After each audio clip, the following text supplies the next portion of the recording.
Hello and welcome to Achievers Academy. ನಾನು ನಿಮ್ಮ ಪ್ರೀತಮ್. ಇವತ್ತು ಒಂದು ವಿಶೇಷವಾದಂತಹ ವಿಡಿಯೋ ಜೊತೆ ನಿಮ್ಮ ಮುಂದೆ ಬರ್ತಾ ಇದ್ದೇನೆ. ನಿಮಗೆಲ್ಲ ಗೊತ್ತು, ಯಾವುದೇ ಪರೀಕ್ಷೆ ಇರಲಿ ಆ ಪರೀಕ್ಷೆಯಲ್ಲಿ ಆಯೋಗಗಳು ಅಥವಾ ಸಮಿತಿಗಳ ಬಗ್ಗೆ ಒಂದಲ್ಲ ಒಂದು ಪ್ರಶ್ನೆ ಕೇಳ್ತಾನೆ ಇರ್ತಾರೆ. ನಾವೇನು ಕಮಿಟೀಸ್ ಆರ್ ಕಮಿಷನ್ಸ್ ಅಂತ ಕರಿತೀವಿ, ಅವುಗಳ ಕುರಿತು ಪ್ರಶ್ನೆ ಬರ್ತಾನೆ ಇರುತ್ತೆ. ಸೊ ನೀವು ಎಕ್ಸಾಮ್ಗೋಸ್ಕರ ಎಷ್ಟೇ ತಯಾರಿಯನ್ನು ಮಾಡ್ಕೊಂಡಿದ್ರು ಕೂಡ ಇಂತಹ 1-2 ಮಾರ್ಕ್ಸ್ಗಳು ನಿಮಗೆ ಮಿಸ್ ಆಗ್ತಾ ಹೋಗ್ತವೆ. ಸೊ ಅದನ್ನು ತಪ್ಪಿಸುವಂತಹ ದೃಷ್ಟಿಯಿಂದ ಇವತ್ತು ಈ ಒಂದು ವಿಡಿಯೋವನ್ನು ಮಾಡ್ತಿದ್ದೇನೆ. ಸೊ ಪ್ರತಿಯೊಬ್ಬರು ಕೂಡ ನಾನೇನಿಲ್ಲಿ ಒಂದು 40-45 ಪ್ರಮುಖವಾದಂತಹ ಸಮಿತಿಗಳು ಮತ್ತು ಆಯೋಗಗಳ ಕುರಿತು ಡಿಸ್ಕಸ್ ಮಾಡ್ತೀನಿ. ಅವುಗಳನ್ನ ಒಂದು ಕಡೆ ಸಪ್ರೇಟಾಗಿ ನೋಟ್ ಮಾಡಿಟ್ಕೊಳ್ಳಿ. ನೀವು ಯಾವುದೇ ಪರೀಕ್ಷೆಗೆ ಹೋಗೋಕ್ಕಿಂತ ಮುಂಚೆ ಒಂದ್ಸರಿ ಅದರ ಮೇಲೆ ಕಣ್ಣಾಡಿಸಿ ಹೋದರೆ ಖಂಡಿತ ನಿಮಗೆ ಆ ಮಾರ್ಕ್ಸ್ ಮಿಸ್ ಆಗಲ್ಲ. ನಾವೇನು ಮಿಸೆಲೇನಿಯಸ್ ಮಿಸ್ ಅಂತ ಕರಿತೀವಿ ಮಾರ್ಕ್ಸ್ಗಳು, ಆ ರೀತಿ ಮಾರ್ಕ್ಸ್ಗಳು ಮಿಸ್ ಆಗಲ್ಲ. ಸೊ ಹಾಗಾಗಿ ಇವತ್ತಿನ ಈ ಒಂದು ಸಮಿತಿಗಳ ವಿಡಿಯೋವನ್ನು ಪ್ರಾರಂಭ ಮಾಡೋಣ. ಪ್ರತಿಯೊಬ್ಬರು ಕೂಡ ವಿತೌಟ್ ಮಿಸ್ ನೋಟ್ ಮಾಡ್ಕೊಳ್ಳೇಬೇಕಾಗುತ್ತೆ. ಎಕ್ಸಾಮ್ ಟೈಮಲ್ಲಿ ನಿಮಗೆ ರಿವೈಸ್ ಮಾಡಲಿಕ್ಕೆ ಸಾಕಷ್ಟು ಸಹಾಯ ಆಗುತ್ತೆ. ಆ್ಯಂಡ್ ಮೊದಲನೇ ಸಮಿತಿ ನೋಡ್ತಾ ಇದ್ದೀರಾ, ಅತ್ಯಂತ ಫೇಮಸ್ ಅಷ್ಟೇ ಅಲ್ಲ, ಅತ್ಯಂತ ವಿವಾದಾತ್ಮಕ ಸಮಿತಿ ಕೂಡ, one of the most controversial committees in India. ನಿಮಗೆ ಕಾಣಿಸ್ತಾ ಇರತಕ್ಕಂತಹದ್ದು ಮಂಡಲ್ ಕಮಿಷನ್. ನಾವು ಮಂಡಲ್ ಆಯೋಗ ಅಂತ ಕರಿತೀವಿ. ನಿಮಗೆ ಕಂಟೆಂಟ್ ಇಂಗ್ಲೀಷಲ್ಲಿ ಇರುತ್ತೆ, ಬಟ್ ನಿಮಗೆ ಯಾವ ಲ್ಯಾಂಗ್ವೇಜ್ ಬೇಕೋ ಕನ್ನಡದಲ್ಲಿ ಬೇಕಾದರೂ ಬರ್ಕೋಬಹುದು, ಬಿಕಾಸ್ ನಾನು ಡಿಸ್ಕಷನನ್ನು ಕನ್ನಡದಲ್ಲಿ ಮಾಡ್ತೀನಿ. ಸೊ ಮಂಡಲ್ ಆಯೋಗವನ್ನು 1979ನೇ ಇಸ್ವಿಯಲ್ಲಿ 1979ನಲ್ಲಿ ಸ್ಥಾಪನೆ ಮಾಡಲಾಗುತ್ತೆ. ಆ್ಯಂಡ್ ಈ ಸಂದರ್ಭದಲ್ಲಿ ಶ್ರೀಯುತ ಮುರಾರ್ಜಿ ದೇಸಾಯಿ ಅವರು ನಮ್ಮ ದೇಶದ ಪ್ರಧಾನಮಂತ್ರಿಗಳಾಗಿರ್ತಾರೆ. ಇಂದಿರಾ ಗಾಂಧಿ ಅವರನ್ನ ಸೋಲಿಸ್ಬಿಟ್ಟು ಈ ತುರ್ತು ಪರಿಸ್ಥಿತಿಯ ನಂತರ ಮುರಾರ್ಜಿ ದೇಸಾಯಿ ಅವರ ಒಂದು ಸರ್ಕಾರ ಅಸ್ತಿತ್ವಕ್ಕೆ ಬಂದಿರುತ್ತೆ. ಸೊ ಅವರು ಮಂಡಲ್ ಕಮಿಷನ್ ಅಥವಾ ಮಂಡಲ್ ಆಯೋಗವನ್ನು ಸ್ಥಾಪನೆ ಮಾಡ್ತಾರೆ. ಕಾರಣ ಏನಪ್ಪಾ ಅಂತ ಹೇಳಿದ್ರೆ, ಬಲಭಾಗದಲ್ಲಿ ಕಾಣಿಸ್ತಾ ಇದೆ, ರಿಸರ್ವೇಷನ್ ಫಾರ್ ಬ್ಯಾಕ್ವರ್ಡ್ ಕ್ಲಾಸಸ್, ಹಿಂದುಳಿದ ವರ್ಗಗಳಿಗೆ ಮೀಸಲಾತಿಯನ್ನು ಕೊಡುವಂತಹ ದೃಷ್ಟಿಯಿಂದ ಈ ಒಂದು ಆಯೋಗವನ್ನು ನೇಮಕ ಮಾಡಲಾಗುತ್ತೆ. ಆ್ಯಂಡ್ ರಿಸರ್ವೇಷನ್ ಅಂತ ಹೇಳಿದ್ರೆ ಜಾಬ್ಸಲ್ಲಿ ಮತ್ತು ಶಿಕ್ಷಣದಲ್ಲಿ, ಉದ್ಯೋಗದಲ್ಲಿ ಮತ್ತು ಶಿಕ್ಷಣದಲ್ಲಿ ಮೀಸಲಾತಿ ಕೊಡಲಿಕ್ಕೆ. ಬಟ್ ನಿಮಗೆಲ್ಲ ಒಂದು ವಿಚಾರ ಗೊತ್ತಿರಬೇಕು, 1979ನೇ ಇಸ್ವಿಯಲ್ಲಿ ಮಂಡಲ್ ಆಯೋಗ ರಚನೆ ಆದರೂ ಕೂಡ ಇದರ ಶಿಫಾರಸುಗಳು ಸರ್ಕಾರ ಜಾರಿಗೊಳಿಸಲಿಕ್ಕೆ ಬಹಳ ವರ್ಷಗಳ ಕಾಲ ಕಾಯಬೇಕಾಗುತ್ತೆ. 1992ನೇ ಇಸ್ವಿಯಲ್ಲಿ 1992 ಅಲ್ಲಿ ಇದ್ದಂತಹ PV ನರಸಿಂಹರಾವ್ ಅವರ ಕಾಂಗ್ರೆಸ್ ಸರ್ಕಾರ, PV ನರಸಿಂಹರಾವ್ ಅವರು ಪ್ರಧಾನಮಂತ್ರಿಗಳಾಗಿರ್ತಾರೆ, ಆ ಒಂದು ಸರ್ಕಾರ ಹಿಂದುಳಿದ ವರ್ಗಗಳಿಗೆ ಮೀಸಲಾತಿಯನ್ನು ಕೊಡುವಂತಹ ನಿರ್ಣಯವನ್ನು ಕೈಗೊಳ್ಳುತ್ತೆ. ಸೊ ಮಂಡಲ್ ಕಮಿಷನ್ ಬಹಳ ಇಂಪಾರ್ಟೆಂಟ್. ಹಾಗೆ ನೋಡಿದ್ರೆ 1980ರ ದಶಕ, 1980s, ಆ ಒಂದು ದಶಕ ಏನು ಬರುತ್ತೆ, ಡಿಕೇಡ್ ಏನು ಬರುತ್ತೆ, ಆ ಸಂದರ್ಭದಲ್ಲಿ ಇಡೀ ಭಾರತಾದ್ಯಂತ 2 ಸುದ್ದಿಗಳು ಹೆಚ್ಚಾಗಿ ಸದ್ದು ಮಾಡ್ತಾ ಇರ್ತವೆ. ಒಂದು ಮಂಡಲ, ಮತ್ತೊಂದು ಕಮಂಡಲ ಅಂತೇಳಿ. ಮಂಡಲ್ ಅಂದರೆ ಹಿಂದುಳಿದ ವರ್ಗಗಳ ಒಂದು ಜಾತಿಯ ಆಧಾರಿತ ಮೀಸಲನ್ನು ಮುಂದಿಟ್ಕೊಂಡ್ಬಿಟ್ಟು ಬೇರೆ ಬೇರೆ ರಾಜಕೀಯ ಪಕ್ಷಗಳು ಕೆಲವು ಅದರ ಪರವಾಗಿ ಕೆಲವು ಅದರ ವಿರುದ್ಧವಾಗಿ ಹೋರಾಟವನ್ನು ಮಾಡ್ತಾ ಇರ್ತವೆ. ಅದು ಮೊದಲ ರಾಜಕೀಯ ಒಂದು ಘಟನೆ ಆ 1980s ಡಿಕೆಡಲ್ಲಿ ನಡೆದಿರ್ತಕ್ಕಂತಹದ್ದು. ಎರಡನೇದು ಕಮಂಡಲ. ಕಮಂಡಲ ಅಂದ್ರೇನು? ಕಮಂಡಲ ಅಂದರೆ ಹಿಂದೂ ಧರ್ಮದಲ್ಲಿ ಒಂದು ಧಾರ್ಮಿಕ ಸಂಕೇತ. ಸೊ ಅಯೋಧ್ಯ ರಾಮ ಜನ್ಮಭೂಮಿ ಹೋರಾಟಕ್ಕೆ ಸಂಬಂಧಪಟ್ಟಂತೆ ನಾವು ಅದನ್ನು ಕಮಂಡಲ ಅಂತ ಕರಿತೀವಿ. ಸೊ 1980s ಅಲ್ಲಿ ಲಾಲ್ ಕೃಷ್ಣ ಅಡ್ವಾಣಿ ಅವರು ಕೂಡ ಸಾಕಷ್ಟು ರಥಯಾತ್ರೆಗಳನ್ನ ಹಮ್ಮಿಕೊಳ್ತಾರೆ. ಆ್ಯಂಡ್ ಆ ಮೂಲಕ ದೇಶಾದ್ಯಂತ ಈ ಅಯೋಧ್ಯ ರಾಮ ಜನ್ಮಭೂಮಿಯ ಒಂದು ಕಿಚ್ಚು ಹೊತ್ಕೊಳ್ಳುತ್ತೆ. ಸೊ ಮಂಡಲ ಮತ್ತು ಕಮಂಡಲ ಅನ್ನೋದು 2 ಫೇಮಸ್ ಒಂದು ಟರ್ಮಿನಾಲಜೀಸ್ ನಮ್ಮ ಭಾರತೀಯ ರಾಜಕೀಯ ವ್ಯವಸ್ಥೆಯಲ್ಲಿ 1980ನೇ ದಶಕದಲ್ಲಿ. ಸೊ ಗೊತ್ತಿರಬೇಕಾಗತ್ತೆ. ಬಟ್ ಈ ಒಂದು ಆಯೋಗದ ಶಿಫಾರಸುಗಳನ್ನು ಜಾರಿಗೊಳಿಸಲಿಕ್ಕೆ ಸಾಕಷ್ಟು ವಿರೋಧ ವ್ಯಕ್ತವಾಗುತ್ತೆ. ನಿಮಗೆಲ್ಲ ಗೊತ್ತಿರಬೇಕು, ಸಾಕಷ್ಟು ವಿದ್ಯಾರ್ಥಿ ವೃಂದದವರು ವಿಶೇಷವಾಗಿ ಪ್ರತಿಭಟನೆಯನ್ನು ಮಾಡ್ತಾರೆ. ಕೆಲವು ಕಡೆ ವಿದ್ಯಾರ್ಥಿಗಳು ಸೆಲ್ಫ್ ಇಮೋಲೇಷನ್ ಅಂದರೆ ಸ್ವತಃ ತಮ್ಮನ್ನು ತಾವು ದಹಿಸ್ಕೊಳ್ತಕ್ಕಂತಹ ಒಂದು ಚಟುವಟಿಕೆ ಕೂಡ ನಡೆಯುತ್ತೆ. ಸೊ ಸಾಕಷ್ಟು ವಿವಾದವನ್ನು ಅದು ಹುಟ್ಟಾಕಿರುತ್ತೆ. ಒಂದು ರೀತಿ ಜೇನುಗೂಡಿಗೆ ಕೈ ಹಾಕಿದಂತಹ ಅನುಭವ ಅಂದಿನ ಸರ್ಕಾರಗಳಿಗೆ ಆಗಿರುತ್ತೆ. ಹಾಗಾಗಿ ಈ ಒಂದು ಶಿಫಾರಸುಗಳನ್ನು ತಡೆದುಬಿಟ್ಟು 1992ರ ಬಳಿಕವೇ ಅದನ್ನು ಜಾರಿಗೊಳಿಸಲಾಗುತ್ತೆ. ಸೊ ಬಹಳ ಪ್ರಮುಖ ಗೊತ್ತಿರಬೇಕಾಗುತ್ತೆ. ಸೊ ಇದ್ರ ಮೂಲಕ 27% ರಿಸರ್ವೇಷನ್. ಈಗ ನೀವೇನು ಕೇಂದ್ರ ಸರ್ಕಾರದಿಂದ ಈ ಇತರ ಹಿಂದುಳಿದ ವರ್ಗಗಳು, OBC, ಅದರ್ ಬ್ಯಾಕ್ವರ್ಡ್ ಕ್ಲಾಸಸ್ ಏನು ಬರುತ್ತೆ, ಅವಕ್ಕೆ 27% ಮೀಸಲಾತಿಯನ್ನು ಏನು ಉದ್ಯೋಗದಲ್ಲಿ ಮತ್ತು ಶಿಕ್ಷಣದಲ್ಲಿ ನೀಡಲಾಗಿದೆ, ಅದು ಇದೇ ಮಂಡಲ್ ಆಯೋಗ 1979 ಈ ಮಂಡಲ್ ಆಯೋಗದ ಶಿಫಾರಸಿನ ಮೇರೆಗೆ. ಸೊ ಎರಡನೇದಾಗಿ ನೋಡ್ತಾ ಇದ್ದೀರಾ, ಕೊಠಾರಿ ಕಮಿಷನ್. ಕೊಠಾರಿ ಆಯೋಗ 1964ನೇ ಇಸ್ವಿ. ಇದರ ಒಂದು ಕಾರ್ಯ ಏನು ಅಂತ ಹೇಳಿದ್ರೆ ಎಜುಕೇಷನಲ್ ರಿಫಾರ್ಮ್ಸ್, ಅಥವಾ ಕನ್ನಡದಲ್ಲಿ ಬರ್ಕೊಳ್ಳಿ ಶೈಕ್ಷಣಿಕ ಸುಧಾರಣೆಗಳು, ಅಥವಾ ಶಿಕ್ಷಣ ರಂಗದಲ್ಲಿ ಸುಧಾರಣೆಯನ್ನು ತರುವಂತಹ ಉದ್ದೇಶದಿಂದ ಕೊಠಾರಿ ಆಯೋಗವನ್ನು 1964ನೇ ಇಸ್ವಿಯಲ್ಲಿ ಸ್ಥಾಪನೆ ಮಾಡಲಾಗುತ್ತೆ.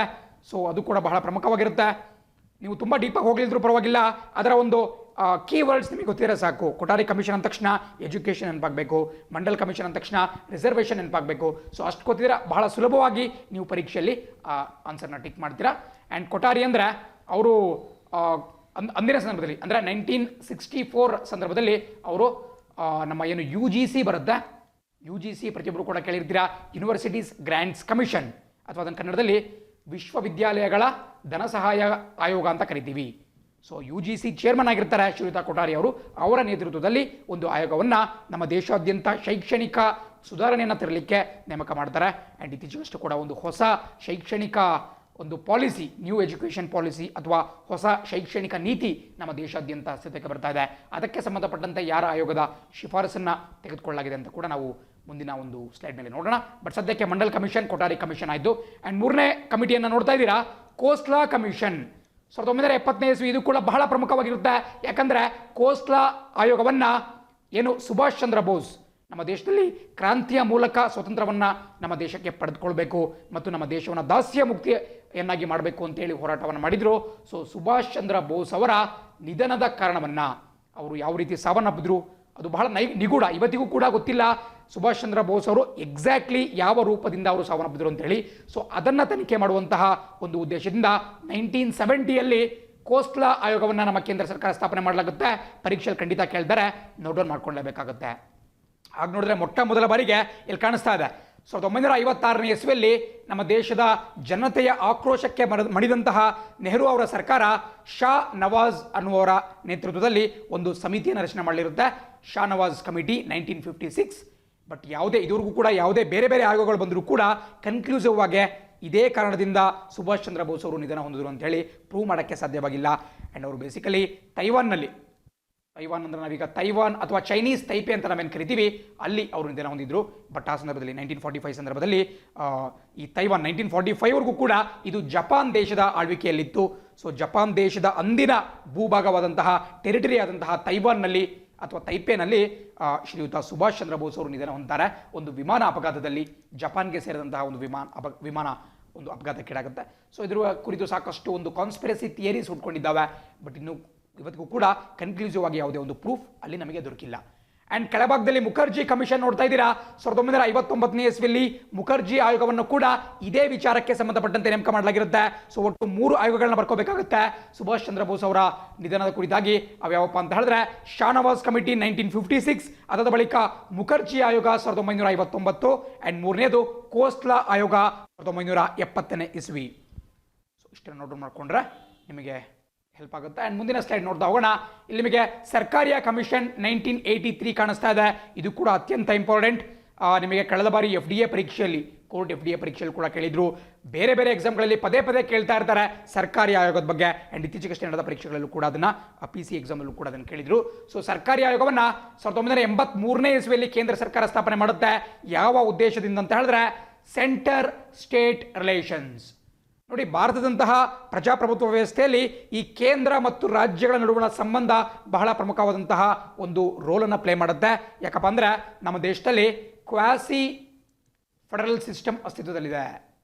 ಅಂದರೆ ನಾವು ಅಮೇರಿಕಾದಂಥ ಫೆಡರಲ್ ಸಿಸ್ಟಮ್ ಕೂಡ ಅಲ್ಲ, ಅಥವಾ ಸಂಯುಕ್ತ ವ್ಯವಸ್ಥೆ ಕೂಡ ಅಲ್ಲ. ಅದೇ ರೀತಿ ಬ್ರಿಟನ್ ರೀತಿ ನಾವು ಒಕ್ಕೂಟ ವ್ಯವಸ್ಥೆ, ಯೂನಿಟರಿ ಫಾರ್ಮ್ ಕೂಡ ನಮ್ಮಲ್ಲಿಲ್ಲ. ನಾವು ಈ ಫೆಡರಲ್ ಸಿಸ್ಟಮ್ ಮತ್ತು ಯೂನಿಟರಿ ಸಿಸ್ಟಮ್ನ ಮಧ್ಯಭಾಗದಲ್ಲಿದ್ದೇವೆ. ಹಾಗಾಗಿ ನಮ್ಮನ್ನು ಕ್ವಾಸಿ ಫೆಡರಲ್ ಅಥವಾ ಅರೆ ಸಂಯುಕ್ತ ವ್ಯವಸ್ಥೆ ಅಂತ ಕರೆಯಲಾಗುತ್ತೆ. ಸೊ ನಿಮಗೆ ಗೊತ್ತು, ಅಮೆರಿಕ ಒಂದು ಫೆಡರಲ್ ಸಿಸ್ಟಮ್ ಇರುತ್ತೆ, ಸಂಯುಕ್ತ ವ್ಯವಸ್ಥೆ ಇರುತ್ತೆ. ಬಟ್ ಬ್ರಿಟನ್ ಅಂತ ದೇಶಗಳಲ್ಲಿ ಒಕ್ಕೂಟ ವ್ಯವಸ್ಥೆ ಇರುತ್ತೆ, ಯೂನಿಯನ್ ಸಿಸ್ಟಮ್ ಇರುತ್ತೆ. ಅಲ್ಲಿ ರಾಜ್ಯಗಳಿಗೆ ಯಾವುದೇ ರೀತಿಯ ಅಧಿಕಾರ ಇರಲ್ಲ. ಬಟ್ ಅಮೆರಿಕದಂತಹ ದೇಶಗಳಲ್ಲಿ ರಾಜ್ಯಗಳಿಗೂ ಕೂಡ ಸಮಾನವಾದಂತಹ ಹಕ್ಕಿರುತ್ತೆ, a very strong state. But ನಮ್ಮ ಭಾರತ ಕ್ವಾಸಿ ಫೆಡರಲ್ ಆಗಿರೋ ಕಾರಣದಿಂದ ಪದೇ ಪದೇ ಜಟಾಪಟಿ ನಡೀತಾನೆ ಇರುತ್ತೆ. ರಾಜ್ಯಗಳು ಯಾವಾಗಲೂ ಕೂಡ ಫೆಡರಲ್ ಸಿಸ್ಟಮ್ ಕಡೆಗೆ ಒಲವನ್ನು ತೋರಿಸ್ತಾ ಇರ್ತವೆ. ಬಟ್ ಕೇಂದ್ರ ಸರ್ಕಾರ ಯಾವಾಗಲೂ ಕೂಡ ಯೂನಿಟರಿ ಸಿಸ್ಟಮ್, ಒಕ್ಕೂಟ ವ್ಯವಸ್ಥೆ ಅಂತ ಒಲವನ್ನು ತೋರಿಸ್ತಾ ಇರುತ್ತೆ. ಹಾಗಾಗಿ ರಾಜ್ಯಗಳಿಗೂ ಕೂಡ ಸೂಕ್ತವಾದಂತಹ ಪ್ರಾತಿನಿಧ್ಯವನ್ನು ಕೊಡಬೇಕು, ಸೂಕ್ತವಾದಂತಹ ಅಧಿಕಾರ ವಿಕೇಂದ್ರೀಕರಣ, ಡಿಸೆಂಟ್ರಲೈಸೇಷನ್ ಆಫ್ ಪವರ್ ಮಾಡಬೇಕು ಅಂತ ಹೇಳಿ ಕೂಗು ಕೇಳಿ ಬರ್ತಾನೆ ಇರುತ್ತೆ. ಈ ಒಂದು ಕೂಗನ್ನು ನೋಡಲಿಕ್ಕೆ 1983 ಸರ್ಕಾರಿಯ ಆಯೋಗವನ್ನು ರಚನೆ ಮಾಡಲಾಗುತ್ತೆ. ಸೆಂಟರ್ ಸ್ಟೇಟ್ ರಿಲೇಷನ್ ಅಥವಾ ಕೇಂದ್ರ ರಾಜ್ಯ ಸಂಬಂಧಗಳು ಅಂತ ಹೇಳಿ. ಅಂದರೆ ಪವರ್ಸ್ ಯಾವ ರೀತಿ ಈ ಒಂದು ಅಧಿಕಾರವನ್ನು ಹಂಚಿಕೆ ಮಾಡ್ಕೋಬೇಕು, ಯಾವ ರೀತಿ ರಾಜ್ಯಗಳ ಆಶೋತ್ತರಗಳನ್ನು ಈಡೇರಿಸಬೇಕು ಅಂತ ಹೇಳಿ ಇದನ್ನು ಸ್ಥಾಪನೆ ಮಾಡಲಾಗುತ್ತೆ. ಬಟ್ ಇದಕ್ಕಿಂತ ಮುಂಚೆ 1969 ರಾಜ್ಮನ್ನಾರ್ ಆಯೋಗವನ್ನು ನೇಮಕ ಮಾಡಲಾಗಿರುತ್ತೆ. ಬಟ್ ಯಾಕೆ ಇದನ್ನು ಅಷ್ಟೊಂದು ಇಂಪಾರ್ಟೆನ್ಸ್ ಕೊಟ್ಟು ನೋಡಲ್ಲ ಅಂತ ಹೇಳಿದ್ರೆ, ಇದನ್ನು ನೇಮಕ ಮಾಡಿದ್ದು ನಮ್ಮ ಕೇಂದ್ರ ಸರ್ಕಾರ ಅಲ್ಲ, ಬದಲಾಗಿ ತಮಿಳುನಾಡಿನ ರಾಜ್ಯ ಸರ್ಕಾರ. ರಾಜಮನ್ನಾರ್ ಆಯೋಗ ಕೂಡ ಸೇಮ್ ಕೇಂದ್ರ ರಾಜ್ಯ ಒಂದು ರಿಲೇಷನ್ಸ್ ಕುರಿತು ನೋಡುತ್ತೆ. ಅದೇ ರೀತಿ ಆನಂದ್ ಸಾಹಿಬ್ ಡಿಕ್ಲರೇಷನ್ ಅಂತ ಬರುತ್ತೆ. ಅದೇ ರೀತಿ ನಿಮಗೆ ವೆಸ್ಟ್ ಬೆಂಗಾಲ್ ರೆಸಲ್ಯೂಷನ್ ಅಂತ ಬರುತ್ತೆ. ಹೀಗೆ ಬೇರೆ ಬೇರೆ ಚಟುವಟಿಕೆಗಳು ಕೂಡ ರಾಜ್ಯ ಸರ್ಕಾರಗಳ ವತಿಯಿಂದ ನಡೆದಿದೆ. ಬಟ್ ಕೇಂದ್ರ ಸರ್ಕಾರದ ಮಟ್ಟಿಗೆ 1983ರಲ್ಲಿ ಸರ್ಕಾರಿಯ ಆಯೋಗ ಬಹುದೊಡ್ಡ ಒಂದು ಪ್ರಶ್ನೆ ಉಂಟಾಗುವಂತಹ ಸಾಧ್ಯತೆ ಇದೆ. Central state relations. ಅದೇ ರೀತಿ ಕೆಳಭಾಗದಲ್ಲಿ ನಾನಾವತಿ ಆಯೋಗ ನೋಡ್ತಾ ಇದ್ದೀರಾ. ನಾನಾವತಿ ಕಮಿಷನ್ 2000 ನಿಮಗೆಲ್ಲ ಗೊತ್ತಿದೆ. 1984ನೇ ಇಸ್ವಿಯಲ್ಲಿ ಶ್ರೀಮತಿ ಇಂದಿರಾ ಗಾಂಧಿಯವರ ಹತ್ಯೆ ಆಗುತ್ತೆ. ಇಂದಿರಾ ಗಾಂಧಿಯವರು ನಮ್ಮ ದೇಶದ ಪ್ರಬಲ ಪ್ರಧಾನಮಂತ್ರಿ, ಮಹಿಳಾ ಪ್ರಧಾನಮಂತ್ರಿ ಆಗಿದ್ದರು ಮೊಟ್ಟ ಮೊದಲ ಬಾರಿಗೆ. ಅವರ ಹತ್ಯೆ 1984ನೇ ಇಸ್ವಿಯಲ್ಲಿ ಆಗುತ್ತೆ. ಅದಾದ ಬಳಿಕ ಒಂದು ಬೀಭತ್ಸ ಘಟನೆ ಇಡೀ ದೇಶಾದ್ಯಂತ ನಡೆಯುತ್ತೆ. ವಿಶೇಷವಾಗಿ ದೆಹಲಿಯಲ್ಲಿ ನಡೆಯುತ್ತೆ. ನಮ್ಮ ರಾಷ್ಟ್ರ ರಾಜಧಾನಿ ದೆಹಲಿಯಲ್ಲಿ ನಡೆದಂತಹ ಆ ಘಟನೆಗಳು ಇಡೀ ಪ್ರಪಂಚದ ಮುಂದೆ ನಮ್ಮ ದೇಶ ತಲೆ ತಗ್ಗಿಸುವಂತೆ ಮಾಡುತ್ತೆ. ಅದೇನಪ್ಪ ಅಂತ ಹೇಳಿದ್ರೆ ಆಂಟಿ ಸಿಖ್ ರಿಯೋಟ್ಸ್. ಆಂಟಿ ಸಿಖ್ ರಿಯೋಟ್ಸ್ ಅಂದ್ರೇನು? ಸಿಖ್ ವಿರೋಧಿ ದಂಗೆ. ನಿಮಗೆಲ್ಲ ಗೊತ್ತಿರಬೇಕು, ಬಹಳಷ್ಟು ಜನ ನಾಯಕರು, ಸ್ಪೆಷಲಿ ಕಾಂಗ್ರೆಸ್ ಪಕ್ಷದ ನಾಯಕರು ಇದರಲ್ಲಿ ಇಂಡಿಕ್ಟ್ ಆಗ್ತಾರೆ, ಕನ್ವಿಕ್ಟ್ ಕೂಡ ಆಗ್ತಾರೆ. ಜಗದೀಶ್ ಟೈಟ್ಲರ್ ಇರಬಹುದು, ಹೀಗೆ ಬೇರೆ ಬೇರೆ ನಾಯಕರುಗಳು.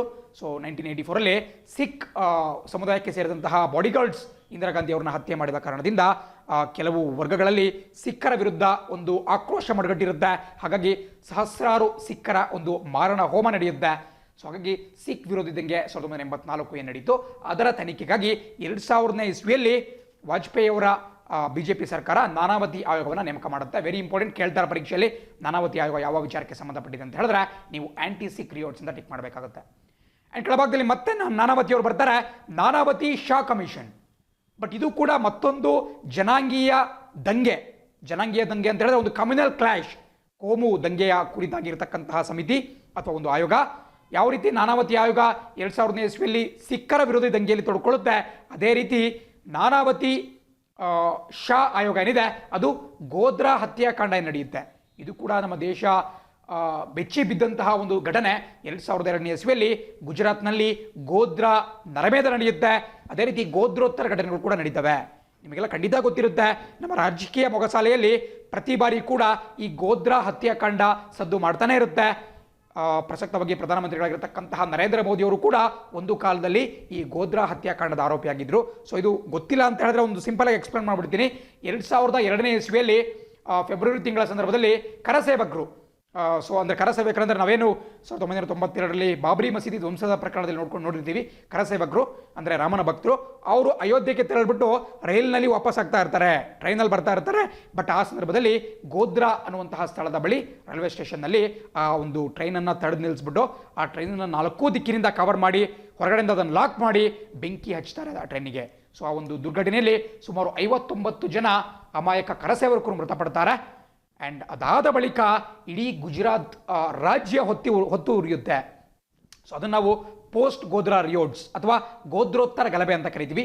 ಸೊ ಎರಡೂ ಸಮುದಾಯ, ಹಿಂದೂ ಮತ್ತು ಮುಸಲ್ಮಾನ ಎರಡೂ ಸಮುದಾಯಕ್ಕೆ ಸೇರಿದಂತಹ ಸಹಸ್ರಾರು ಜನ ಅಮಾಯಕರು ಪ್ರಾಣವನ್ನು ಕಳೆದುಕೊಳ್ತಾರೆ. ಸೊ ಹಾಗಾಗಿ ಈ ಒಂದು ಗೋಧ್ರಾ ಗೋಧ್ರಾ ಒಂದು ದಂಗೆ ಏನಿದೆ ಅದರ ಕುರಿತಾಗಿ ಈ ನಾನಾವತಿ ಶಾ ಆಯೋಗವನ್ನು 2002ನೇ ಇಸ್ವಿಯಲ್ಲಿ ನೇಮಕ ಮಾಡಲಾಗುತ್ತೆ. ಇಲ್ಲಿ ಒಂದು ಸ್ಪೆಲ್ಲಿಂಗ್ ಮಿಸ್ಟೇಕ್ ಆಗಿಬಿಟ್ಟಿದೆ. ಕಮರ್ಷಿಯಲ್ ರಿಯೋಟ್ಸ್ ಖಂಡಿತ ಕಮರ್ಷಿಯಲ್, ಅದು ಕಮ್ಯುನಲ್ ರಿಯೋಟ್ಸ್ ಅಥವಾ ಕೋಮು ದಂಗೆ ಅಂತ ಕರಿಬಹುದು ನಾವು. ಗುಜರಾತ್ನ ಕೋಮು ದಂಗೆ ಅಂತೇಳಿ. ಸ್ಟಾರ್ಟಿಂಗಲ್ಲಿ ಕೇವಲ ಶಾ ಅವರ ನೇತೃತ್ವದಲ್ಲಿ ಈ ಒಂದು ಆಯೋಗನ ರಚನೆ ಮಾಡಲಾಗಿರುತ್ತೆ. ಬಟ್ ಶಾ ಅವರು ಗುಜರಾತ್ ಹೈಕೋರ್ಟ್ನ ನಿವೃತ್ತ ನ್ಯಾಯಾಧೀಶ ಆಗಿರ್ತಾರೆ. ಆ್ಯಂಡ್ ನರೇಂದ್ರ ಮೋದಿ ಅವ್ರ ಜೊತೆ ಒಂದು ಅವಿನಾಭಾವ ಸಂಬಂಧವನ್ನು ಹೊಂದಿರ್ತಾರೆ. ಸೊ ಹಾಗಾಗಿ ಅದರ ವಿರುದ್ಧ ಸಾಕಷ್ಟು ದೊಡ್ಡ ಒಂದು ಆಕ್ರೋಶ ಕೇಳಿಬರುತ್ತೆ. ಆನಂತರ ನಾನಾವತಿ ಶಾ ಕಮಿಷನನ್ನು ನೇಮಕ ಮಾಡಲಾಗುತ್ತೆ.